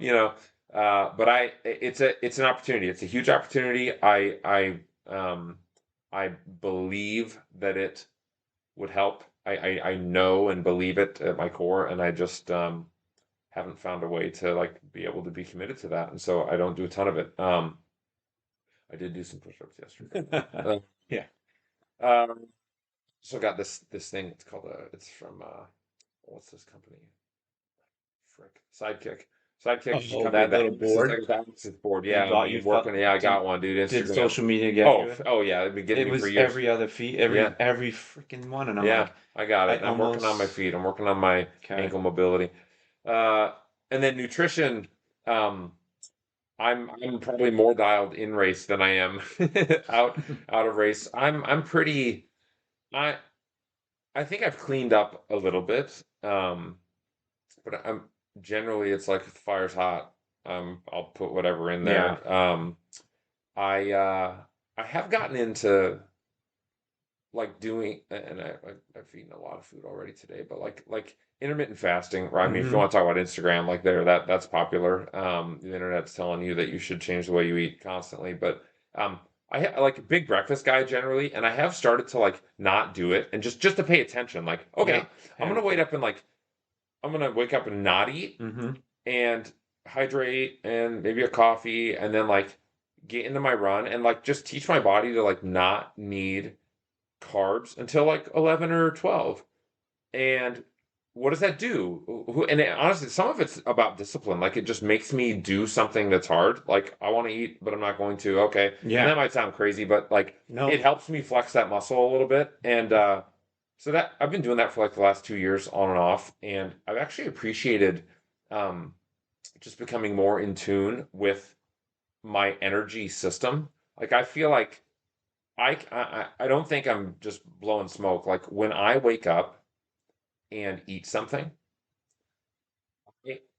I can feel the system turn on, and it goes, "Oh, let's go do let's something. go." Yeah, And then it goes, "Hey, in 90 minutes, you know what? yeah, Give me more." give me more of it, Mm, give me more, because I'm yeah. burning that. I'm burning this sugar, I'm burning these carbs. Like, let's go, let's go, let's go. And that's a fine energy system, but you got to keep feeding it. And so, but when I don't, like, I get through that first hour of like, oh dang, I really wish I was having a granola bar, like then I'm fine, and I'm like more satiated, and then we Yeah. get into ketosis and Yeah. start Yeah. talking about Yeah. all this stuff. But um, I'm more satiated when I don't just when I'm not constantly just like snacking and putting stuff in. So, and that has translated to the race course because then I can kind of supercharge and go, sure, here we go. Let's just top it off. Carbs, carbs, carbs, carbs, carbs, even though I've got this foundation of my body being able to like burn long lasting fuel, like being more like fat adapted. And again, I'm using words that I probably don't even have a ton of business, talking about. But yeah, otherwise, I mean, we don't do a ton of like we should do more vegetables at home. I'm probably like a protein, like I do well there. Hmm. I love cheese. I love dairy and pork. Man, I live in Iowa. Corn, pork, Yeah. dairy. Yeah. Uh, yeah, so it's pretty run of the mill stuff for me. I've not found the secret weapon, and I don't know that I'm really in pursuit of it because I don't know if I could stick to it. But all right, so let's talk. All right, so diet at home, diet while you're there, and Yeah. but what about in the race? Like you mentioned, carbs or whatever. But Hmm. to me, I feel like, and I'm not an expert in this area by any means, but just from an experience level, I know what works for me, and I Hmm. think that's the key to everything. Yes. It's like, hey, whatever works for you, I'm not gonna tell you what to eat, whatever. I'm Hmm. not gonna tell anyone what to eat, but whatever works is gonna work, right? Whether it's rice or potato chips or something, when you're Right. running for, 8, 10, 12, 24 hours, you need fuel. Yeah. But when you're running for 13 or 12, just under 13 hours at a really good clip, I mean, how do you even fit it in? Yeah. Yeah. I mean your point on what works like is well taken. The one thing that I know is that the body to perform at the level that I'm asking my body to from like a expenditure standpoint, like the Hmm. body needs fuel, right? And I think we've got a, a pretty like widely accepted understanding that like carbohydrates are one of the main fuel sources like for the body. And so the trend right now, like where there was a year where it's you know like ketogenic diet Yeah, and fat adapted, carnivore. that yeah, right, that was a trend. Right now, specifically in endurance sports, it's high carb. Like it's totally flipped around, but it's not like, you know, like have a spaghetti dinner before your Yeah, 5K, that. but in race, high carb. And so athletes in the space that I'm trying to mess around in are talking about uh upwards of like 100 to 150 grams of carbohydrates per hour, which is it's significant. It's a lot. 100 So per hour. yeah, so Grams. you're yeah, Jeez. so you're like a typical if goo is like Kleenex, right? Like that's the brand, right? Yeah, yeah, Oh, I yeah, need a yeah, yeah. goo. Okay, so those gels.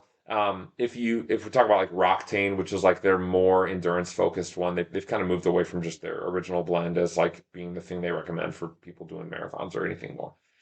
Roctane. I mean, I think those one of those gels has like let's say like 30 grams of carbs, and I could be off here, but let's say it's 30 grams. Yep.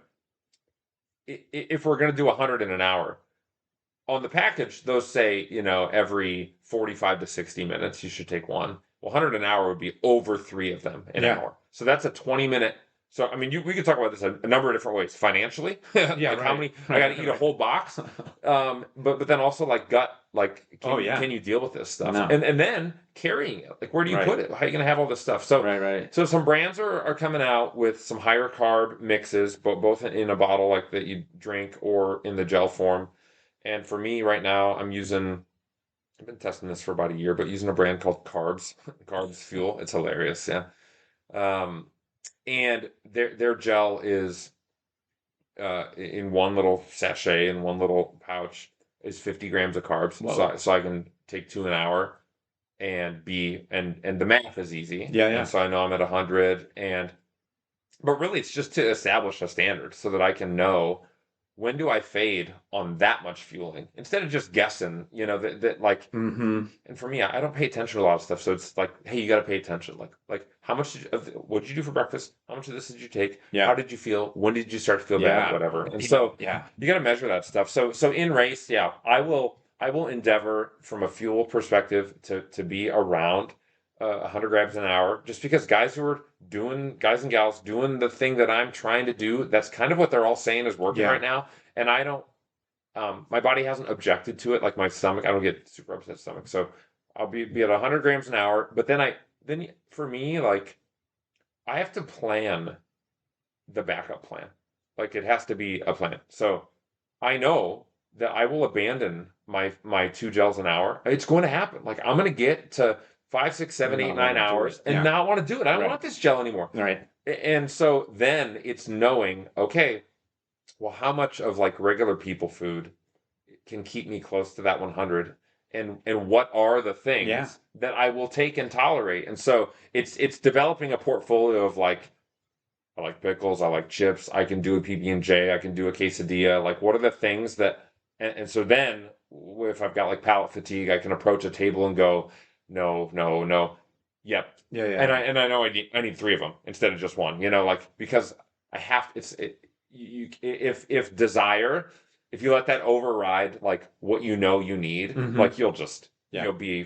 you'll fall boy, my vocab. I mean, it's just not gonna be good. You'll be prey to like, oh, you didn't take enough in because Yeah. you just went with what Bunk. feels good. Yeah. So Yeah. the backup plan is important from a fueling perspective.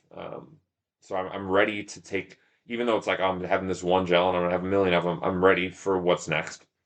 Let's dig deeper into this because I feel like it's been the other flavor of the years in the last few years is zone two and heart Hmm. rate. And I'll just step back and say also about that's interesting about the carbs because when we were doing long runs and when I first started getting into ultras, it was about calories and calorie burn per hour, right? It was Right. like you're automatically going to burn 350, so you need to take in 350 just to maintain that energy level, whatever. So like when we Right. went and when training for Leadville, it was like we needed to get 350 calories. We didn't think about macros. We weren't thinking about what how many grams of carbs that is, but we Right. were just saying calories. Right. So I get it. That makes sense that now it's changed into that. But the heart rate thing to me, I've started to pay more attention to it Hmm.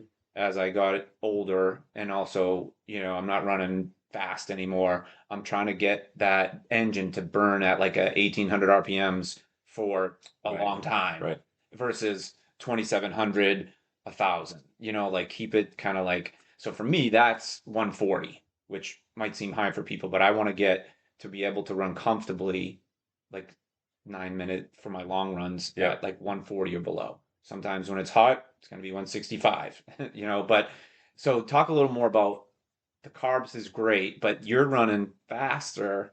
I don't know what your heart rates are, but maybe just talk a little bit about that in terms of like the difference between training and then racing Yeah. and then that combination of now, hey, my engine is burning so hot I need that 100 no matter what versus I can make it maybe 4 more miles with 50 or like Yeah. because I'm not at 180, I'm at 150. Yeah. It's interesting. I think my most relevant experience with that actually wasn't related to speed. It was temperature. Yeah. So the second year at Tunnel Hill, when it was unseasonably cold, like overnight, the storm came in, it snows 5 inches, and it's freezing cold. And I I was having to burn calories to stay Stay warm. warm. Yeah. And so I was malnourished during the Yeah. race. And so I had to do Makes I sense. like the math didn't add up. And because just to stay warm, and I'm a big guy, and so it was like it just took more. So Hmm. um that adds up. Like just like your effort and then temperature and some of these other factors, they all matter. Um the pace thing is funny because I basically spend uh 90% of my training volume uh faster than goal race pace for the thing that I'm Yeah. reaching Yeah. towards. Yeah. Yeah. So it's like backwards from Yeah. most folks would spend 90 Not way the other way way. way Yeah. yeah. Um So, uh, yeah, so I my normal environment, like homeostasis, is like race pace. Like yesterday I was my two oldest daughters biked with me on this run, which is like a joy. Yeah. It because there's days I just don't want to go, and I'm like, Right. girls, like I need you, like Yeah. Yeah. Yeah. Yeah. please. And so we were. I did 11 miles, but every third mile I blasted and ran like 5K pace. This was the plan, and so after my first 5 minute mile, I I remarked, and I like walked probably 50 steps and then got back into a jog and like, okay, here we go. I got two more easies and then I'll get back to a hard one. And I remarked to Genevieve, who's 11, I said, yo, like, I, look at this. I said, I want to run 100 7 minute miles. Yeah. And today we're doing something different. I said, look at, I'm, I was just panting. Like I was redlining zone 4 or 5, like running a very fast mile for me. And I've told my body, my body's saying, please stop, rest, recover, bring the heart rate back down. And it wasn't but 2.5, 3 minutes. I'm running 7 minute mile. Recovering. My body is saying, thank you, Yeah. finally, rest. And it's so exciting in my like fitness journey reaching towards this goal. And I've still got 90 days, to go, oh, sevens are Yeah. comfy. Like my, That's my body wants it just wants to return to that even when it's pissed off, like even when it's dead. And so uh that was kind of an interesting hmm. thing to just because if I go no watch and just leave for 10 miles, like I'm also gonna float like right to that spot. But it was funny to even come back to it when I'm exhausted and when my heart rate's way elevated. And so at that point, I mean I can run 10 of those, 7 minute miles, and my heart rate's probably gonna be at like, if it's flat, it's gonna be like 120, See, that's 128. yeah. And but I was coming down out of 165, 170, and so on my way back down, I was still able to like get to that place on accident, but in an elevated heart rate state. But yeah, I'll race. I mean, Tunnel Hill, I'll set some pace barriers, Yep. like no faster than this, no slower than this. Mm-hmm. But I'll also do that with heart rate, and the spot will be basically like the heart rate. I'll just draw a top line, like do not hit the 140s. Really It's crazy. good. It'll be like, don't do it. Dude. Just stay down. Now, all bets will be off in the last 10 miles, because my perceived effort, like it'll start to feel like I'm grinding to even get like an 8 minute mile. Like it just gets to that Oh place. yeah. At some point it Yeah. finally gets there. And so Yeah. then I have to throw that out the window and just I get go, it. can you Can you? press? Yeah. Can you press to, Yeah. to bring the output, like the Yeah. Yeah. outcome? I need that the pace number to be better, but yeah. So yeah, there's actually probably not a ton of fluctuation from a fueling needs perspective for me in my race versus my training because they're so similar. Yeah. No, that makes total sense. I saw something, and I think it was the guy that won Boston. Who was it that just released? Like you can see it on Strava anyway, and it was like he won. It was a marathon, and he Hmm. won. And you know how Strava will say morning run if you don't edit it, Yeah, and it yeah. was like he won the marathon. And it Yeah, said morning run, but it had his heart rate, and his heart rate was like 190, like the whole it's race. nuts. But I guess everybody's different, right? Yeah, Like, I yeah, mean, yeah. again, my resting heart rate can be on average with Garmin and my Whoop, it's like 57, Uh-huh. somewhere in that 57, 58 over the year. And so like I said, when I'm trying to go out there and run now is because I'm training, then I'm going to go to this one in a second, is for another backyard. And Great. I'm just trying to learn that it doesn't matter how fast you run, you just have to get there, right? Right. Like the 4 miles. Right. So, like, if you want to run nines and get there in 36 minutes and then have to wait 14 minutes to the next one, go for it. But I learned my lesson on the last one we did, first one ever, that I was leaving too much time. Like I had 10 minutes, 10 minutes, 10 minutes. The guy that won and Mark, who I had on, he was like clockwork, dude. It was like 5 minutes every lap. Huh. He was like, Chris Brooks and I were running last on Friday, and we're like, we didn't even see him the whole time because he was coming in way behind us. And And he, yeah. Where Just was this? the one we did was in Wausau, Okay. How Wisconsin. would you make it? I only did 7 hours, Okay. but it was on a ski lift, ski resort. So, dude, you were climbing or running downhill for 3.5 of the 4 miles. So the only Wow. flat was like at mile, say 2, where you ran like across a soccer field and you ran flat for a little bit, and then it actually kind of did like a switchback, and you knew, okay, now I'm going into the most technical part of the course was like the last mile and a half, Hmm. and it was rocks and roots, and it was Oh do man. do do do do do. But um, the issue with that was we didn't train that way. We Yeah. didn't train start stop start stop, Yeah. and the hills. It was awesome experience, and I looked this up on Ultra Sign Up, and I think I did it through Grok or maybe on Ultra Sign Up. Maybe they just released something on. I saw a guy on LinkedIn. He was a stats guy on Ultra Sign Up. The pie chart of say 50 hundreds backyard is now growing. Yeah. It's like the new thing. I mean, I have got to do one. It's on. I mean, I got hooked that Yeah. as soon as we were done, and it was because we went up with a bunch of guys. It was Austin, Chris Brooks, Andy Besser, Kyle Dietz, and Austin, and this kid Rich Russell, and we did it for just to get together. Yeah. And as soon as we figured out what we were going to run on, it was like, oh man. Like I thought I was going to do 100 miles because it was We're going gonna to be be home by flat. dinner. Yeah, like I thought. Yeah. Well, I thought for sure we're going to go 24 hours, no problem. And then I'm like, no, not today. Yeah, Not it's a today. totally different It's game. 100%. I mean, that's what I've been doing is trying to train differently. Like Saturday, I did 1 mile loops around this neighborhood, did 17 of them, but I wanted to figure out, okay, how much can I walk? You only have to average a 15-minute mile, which Right. people say, oh, that's easy. Well, go do it. Go Yeah. do it for 8 hours Yeah. or 10 All hours. of a sudden, Yeah, it's effort. and figure it out. And it's almost harder to do that start, stop, walk, run again than it is to just, like I told everybody, if I had to run a 50-mile race that day, no problem. I would have done it. Not funny. But that style.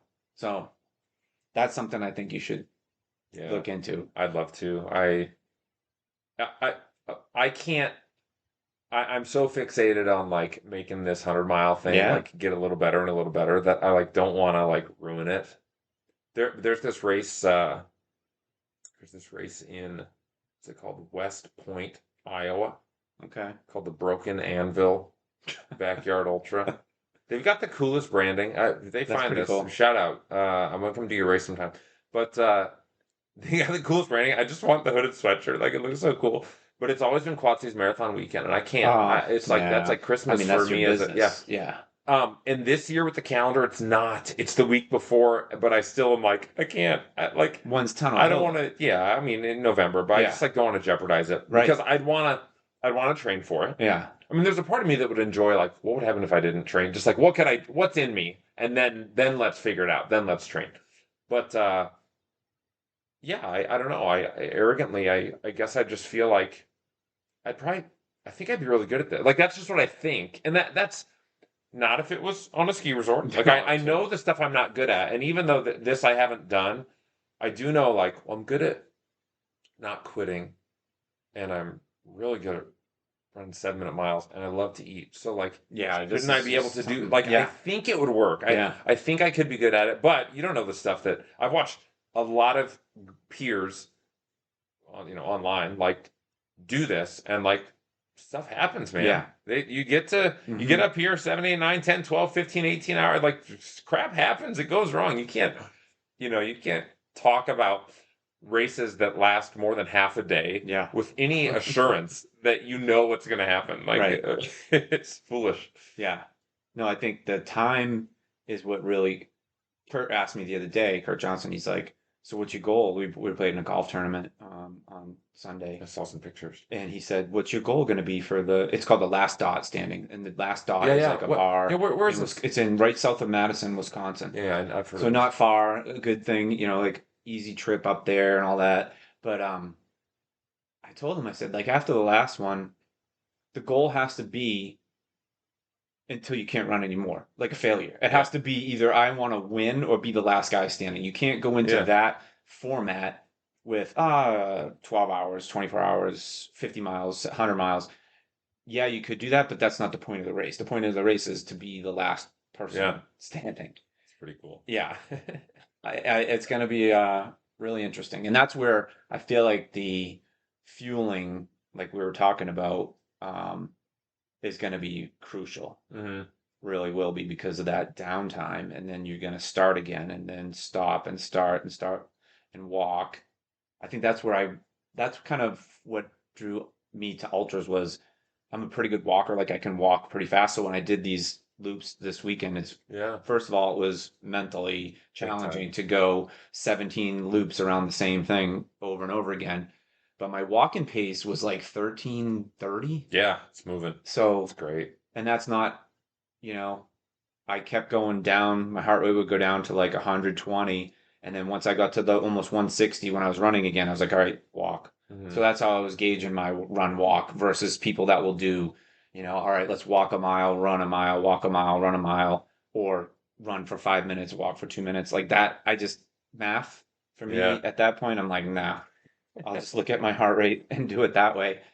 But I'm looking forward to it. So Tunnel Hill, Yep. 23 is when you want it. I won it in what year Oh, is it now? 22, It's five, 23? four, three, two, one. 21 and 20. 22. But when you ran the fastest, though, was 23, maybe? Was it? Yeah, I won in 21 in 12:44. I won in 22 when it snowed in 13 something. Okay. Then in 23, I was second to Elov Olson, who broke the course record Yeah. and ran insane. So that was my fastest, was like 12:27, I think. Jeez.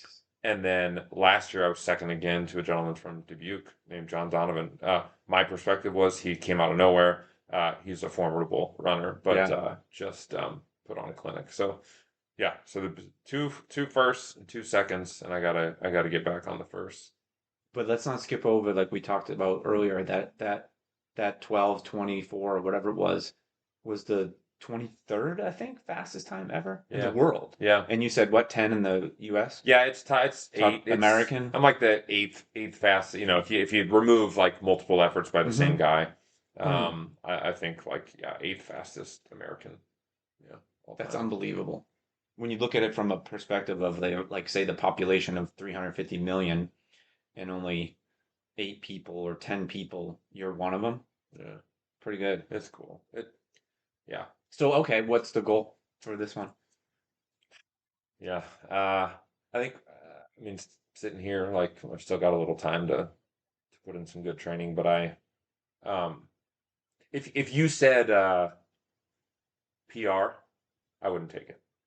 Um, I want to break 12 hours. Uh, that's like I think that's number one. Um, although if I ran a personal best and won the race, Mm-hmm. I think that outcome is winning is something that you takes a whole day. It's thrilling. Because there's ups and downs, and so like if I could win and run a personal best, I guess I would take that from you. Yeah, I guess. hello. Um, but I'd like to break 12 hours and I like to win. The trouble is my good buddy Taggart Yeah, is running and yeah. he's come out and said what he intends to Uh-oh. do and it's faster. Yeah. And so the American record is 11:19. Holy. It's 6:47 and change a mile. Which again, if you told me tomorrow morning 50 miles at 6:47, I'd say You could do it. let's go. Okay. I'll be okay. But this is 100 and stuff happens. And so I'm not right today, I would say it would not be wise for me to endeavor to stay with him at that pace. Even though it would feel very comfortable for a very long Like time. 75 miles. Well, Yeah, whatever. yeah. So, um, I want in the rest of my training to discover, uh, and part of this will be at Hennepin. Like I will do something very strategic there to learn something about myself. I'm gonna have to Mm-hmm. learn something that will inform my decision at Tunnel Hill, but likely, it'll either be a very conservative path to breaking 12, where I don't go mess Mm-hmm. around with Taggart and I just stay away and say best of luck. Um, or we're probably going to go for it pretty hard. So uh, it's way too. I mean, I'm too attracted to like the what if, the why not me, uh, and it's so comfortable to run with somebody versus like so much Oh, more. For me, that when I can turn my brain off for hours and we're just chilling yeah. like it's a Saturday with the buddies, like I know that there's a benefit there that it keeps me relaxed, it keeps me out of my head for longer. Um, but the cost is unknown. It's like, am I slowly burying myself or not? Because the metrics would say you're not, right? My heart rate won't climb. I have to, but I don't know. Yeah. But it'd be really easy to look back and go, well, you went out too hard. So you're gonna do Hennepin 100 and 50. oh, Hennepin 50. Yeah, Okay. yeah, So using that as a training race yeah. to get into. Okay, I thought you were gonna do the 100. I'm like, whoa, wait a minute. Yeah, that's You pretty know? close. Oh, and that's a problem. I want to have the course record at Hennepin. I want to do it sometime. But I've had my ever since I've been running hundreds, it's always been the same one, and so I can't sign up for it yet. Uh, yeah, someday I'll run. It's the back, it's the race. It's a hometown race. Like I've Yeah, got to go get it. I know. I told Michelle I was gonna sign up for the 50K. I didn't do it yet, but that's the only one I think that's still open. Yeah, Um, I had a quick not funny story, but the 50 that I signed up for and DNF'd, um, it was I have the picture of the Strava and my Garmin from that race that say was a Saturday, and then I was so pissed off, and it wasn't even physical that why I yeah, dropped. It was all mental. A lot of shit going on. yeah. Let's just say I got divorced after that, but um, Man, but I decided that next Friday night, so did 37 miles or yeah. whatever that last Six check, days later. whatever. 6 days later, I woke up at 3 in the morning and I'm like, fuck it, I'm gonna do the 50. And I just ran by myself and did the 50 miles. And From your house, to my yeah, house, yeah. Just said, I'm gonna set up this little aid station here yeah, and I'm just gonna go do it. And yeah.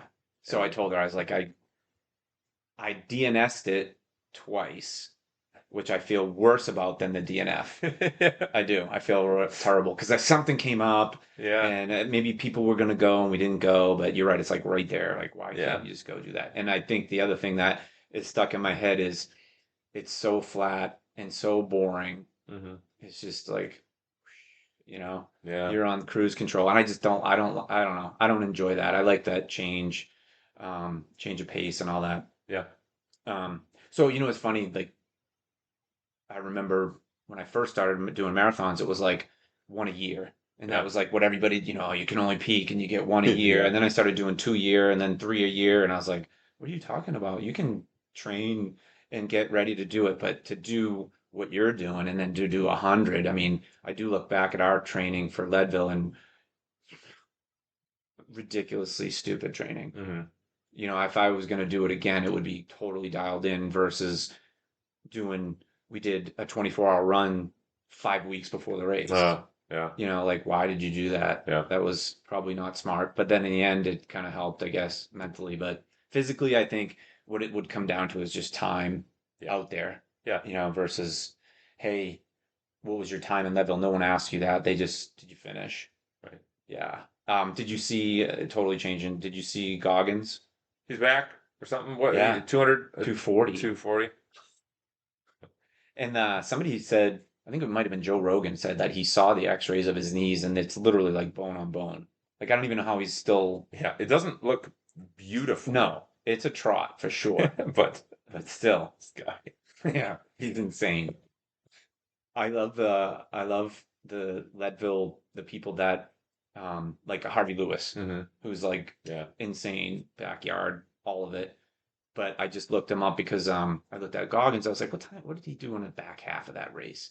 And I looked and it was like 12 hours on the back. And I did 14 on the back 50, huh. which I thought was pretty good. Yeah, And Harvey Lewis did like a 9 hour front and then he ended up running in like 29:50. And I was like, all right, it's not too it's bad. one of the ways. Yeah, Yeah. yeah.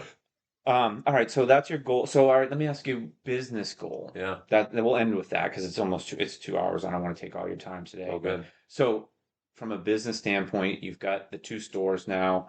How long has it been? 6 months? So, like, it's not that long. March 1st. Okay, So so March, April, May, June, July, August. Yeah, we're in the 6 months. six Yeah. months. And how's it going? And what do you guys like have for a vision and how are you splitting your time? Yeah. And then we'll end actually with how do people like I don't know what it is, but I've always wanted to start my own running club, but I've Mhm. never joined a running club. Yeah. But you got the club, you got the running thing, and I think it's awesome. I see everybody everywhere. Met Brian. There's a whole bunch of people that are part of it. And maybe just talk about that if you Yeah. wrap it up at the end. That Yeah. I mean, the way that we're doing our time right now between my wife and I, we're probably uh, every other or every third week, one of us is there for like 3 or 4 nights, just to spend some concentrated time in the market with yeah. community connections with partners, but with the team, most specifically. Um, I mean, we're communicating during the day all the time, with these folks. And we've installed some practices to Mm-hmm. like, a couple 2 hour meetings, a couple checkpoints, like, some one-on-ones, some stuff just to like really make sure that we're in lockstep with each other. I think our vision is that this store was run by a couple of entrepreneurs, who were, in the business every day. And so this is different. Like, we're not in the store. I'm not, it's just a different setup now. Now we've Yeah. got two and we're spread thin. So because of that, we need to see the store really thriving apart from an owner in there in the muck. And that's Mm. not because we want to be absent, it's because we have to be partially absent. We just can't be fully present. And Yeah. so, we're just working on developing our team and pouring into people. And we've inherited an awesome group of people, who are skilled and eager, and we're just working against people. I think the Des Moines market is like exciting. Yeah. I'll be there next week, and like I love going. I like new, I like Mm-hmm. opportunity, but I also like big, exciting. I like running in new places. Yeah. I also like, people might be shocked to hear this, but I kind of like disappearing.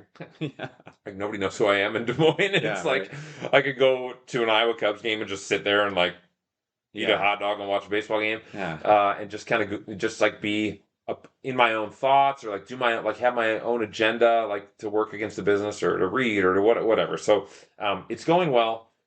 It's an uphill climb to like to create an operation that I mean it's different from the way Mm. that it needed to operate before, because the owner was in there. And now, I mean, I'm, you know, attached to our full-time team very closely, frequently, but like it isn't my wife or I in there all the time. And so Yeah. it is different. It's different for us, it's different for them, it's different for the community. So we're just trying to figure that out. Um, but it's going well, and Good. it's fun. Good. So do you have like an apartment or you stay in a hotel? I so far it's been mostly hotel for me, Yeah. just credit card Yeah. points. And man, I like the Embassy Suites. Yeah. I like the manager's cocktail hour, and I Yeah. like an omelet in the morning. And for some reason it's been cheap, which is great. But anyway, our my sister-in-law is in Ankeny, Okay. and my Jackie's parents are in Ames. So Okay. we also, if we go together as a family for like a week, like we're staying up That's where there. you're, Yeah. yeah, that's cool. Yep, so I've done all three of those things. Yep, that's Des Moines. And then engaging with us as a Hmm. running community, maybe just to speak specifically, I guess, to the Quad Cities, because that's its home. Yeah, I mean, we've got a formal like rhythm of these training groups, Hmm. coached, guided, um, plans, and two weekly meetups working towards an event, or a distance. So right now we're in the thick of Quad Quad Cities. Cities Marathon. We got Mm. half marathon and full marathon training. That's where I'm headed after this. It's a blast. Yeah. And Look, does the coaching side matter? Yeah. Does it matter that I know how to write a training plan? Sure. But where there are people certainly needing that and appreciating that and benefiting from like somebody smart putting something together for them, it's about the accountability. It's about the community. Like it's I've got a structure, I've got a Yep. thing, I know where we're headed, and like I'm doing it with somebody else. So we have a ton of fun. If you invest your time into showing up and into the people, like it gives back to you. Yeah, I Like was gonna say it's you'll gonna reach work. your goals. Like Yeah. it's gonna work. Yeah. So that's so fun. And then other rhythms, like we've got a group that's been meeting Monday mornings at 5:30 out at Dunn Brothers on 53rd. The other Dunn Brothers, Oh, as most people would probably that's my refer. Dunn brothers. Yeah, there you We go. have the other. So it's the one that it is in Bettendorf, but it's called Davenport, and the other Yeah, one's in yeah. Davenport. It's called Bettendorf. Yeah. Thank you, Quad Cities. Yeah. So yeah, right now though, I mean, if someone's like watching this in real time, we're meeting at Middle Park Lagoon in kind of a training preparatory thing for the Run with Carl. So we Oh so we, yeah. we've been doing that for Oh two yeah. weeks. We got 2 more weeks, but otherwise. Dunn Brothers 5:30. It's a all paces are welcome. It's kind of it's bent right now is like sort of it's kind of a quicker group. There's kind of like let's run some 7 or 8 minute miles, and that's kind of the mode for that morning. It's open to everybody.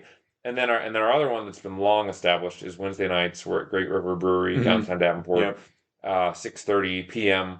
And that one has everything: walk a mile, run 7 miles, slow fast, you name it. Stick around for pizzas and music Yeah, bingo and yeah, yeah. cheap drinks and wonderful drinks, but with the deal. So those are our two spots to just show up whenever you want and meet somebody. And then the training groups, if you got a goal or you need somebody to properly like hold your hand through doing something together, like those are the spots. So the 5:30 Monday, is that a distance one or a time one? Like, is it an hour? Is it five, Oh yeah, is it, the or does it vary? Or, they've kind of landed. There's like these two little loops that I mean, like my wife she kind of runs the show and she does both loops. So I think it's like just under three, and then like another like 4 mile loop. So there's opportunity to get dropped back off at like okay. 3 miles, or you could do seven. Okay. Yep. That's cool. All right. And then from so like I see the shirts, I see the singlets, I see the gear all over. Is that so? How do you become a member? Is there a membership? Is it, or just you come and how do you get the gear Yeah. to be part of it? Is You're it if you're in, you're in. okay? It's a self-select. So you feel like you associate with our brand. Buy a tank top, show up to stuff. Okay. Um, yeah, we've done it differently than that in certain moments, but if you use the term Fleet Feet Racing Team, like it's anybody who's out there working hard that wants to wear that top and be a kind person. Yeah, Awesome. that's the squad. That's awesome. And so there are things you can pay to train, like Yes. like Yeah, so yeah, those training groups, like the one working towards the Quad Cities Marathon, I think we're like the valuation is close to like $10 a week. So oh, I think the whole block, the kind of 4 month deal, like 160, and there's some perks and some other stuff, but if you scan the landscape, we believe it to be competitive and yeah. all right. Maybe I'll end it with one last one then. What is the competitiveness between the Running Wild Elite and the Fleet Feet like you guys? Sure. Is it Yeah, the last you the getting last into one. their personal Yeah, stuff, but let's it's do like it. No, it's I mean it's funny. We've never really set ourselves against as a business like being the fastest race team. Now you could certainly look around and see me or somebody else winning a race. There were moments where we had more speedsters either working for us or doing whatever. hmm. I think um, there's a lot of young, well, and not as young, but like there's a lot of young fast runners in the area. Augustana Yeah, is producing a ton of incredible runners, and they're sticking around in the Quad Cities, which is like that's a thrill. It's a thrill. So no, running wild elite. I mean, it's a lot of my old buddies, and it's a lot of folks that I haven't come to know yet because they just kind of found their way onto that squad after Augustana. Or wherever they're yeah. coming from. But Nope, that's the thing that they're doing, running fast and being up at the front of races, and it serves certainly as a marketing vehicle for the store. Um, I mean, do not have a way to compete. Like, if we were going to score a cross country race, like I'd be our low sick, and then running wild elite, like Yeah, like the yeah. Moonlight Chase is a great example. Like Moonlight Chase, incredible race up in Eldridge. You got to do it if you haven't done it. Like, and they send their whole squad out there. Hmm. And I think I got like seventh and top six running wild elite, 8, 9, 10 running wild elite. But like, Yeah, I'm gonna mix it up as best I can. yeah. No, our squad. I mean, the people that you'll see out wearing our stuff, feeling like they're a part of whatever it is that we have. Um, it's I mean, to say it's average Joe is probably even a bit unfair. Like, these people are waking up. Honestly, I mean, I don't have to wake up super early because my runs are all still 640s and 7 minute miles. They don't take very long. But like, people who are working hard and setting big Hmm. goals and doing crazy things and redlining, just as much as I am or more, and doing impressive stuff. And Yeah. and so we've got a really fun community of runners and racers who, like, they look like our customers. It's everybody. It's diverse. It's and there is something to being at the front. Like, I mean, fast is both subjective and objective, right? Like, time is fixed, so like less time is less than more.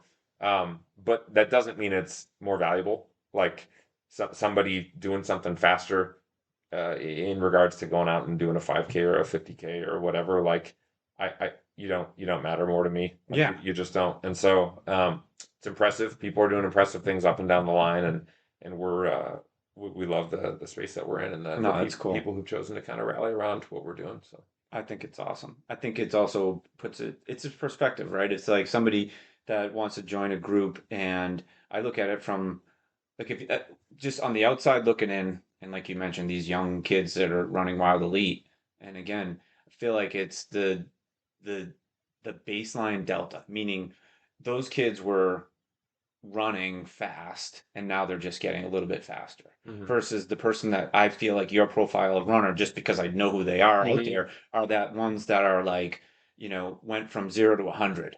yeah, Like their delta is yeah.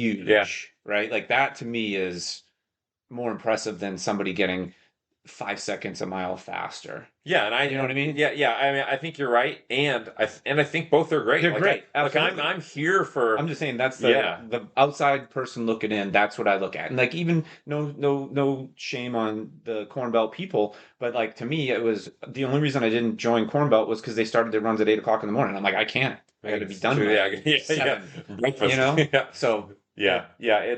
It is fun. I mean, this would be an encouragement for anybody, whether you're facilitating a running community or trying to start one or trying to join one. Like, yeah, the journey to watch someone go yeah, very clearly from point A to point B, and like, to get to be a part of that is just a joy. Like, at the Fitstool in the store, like, somebody comes in, like, in pain with some despair related to like their foot health, and they leave with optimism and yeah, comfort. Like, whoa, like, we get to that. It's transformational, yeah. so on the running side too, like, I mean, we've got, I can think of a couple specific people who I won't name, but just like watching them go from like, to like your couch to 5K, that's cute. And then like, I'm going to do my first half marathon, like doing it walk run. And walk run is also a place to just arrive. If that's a place you want to be, that's great.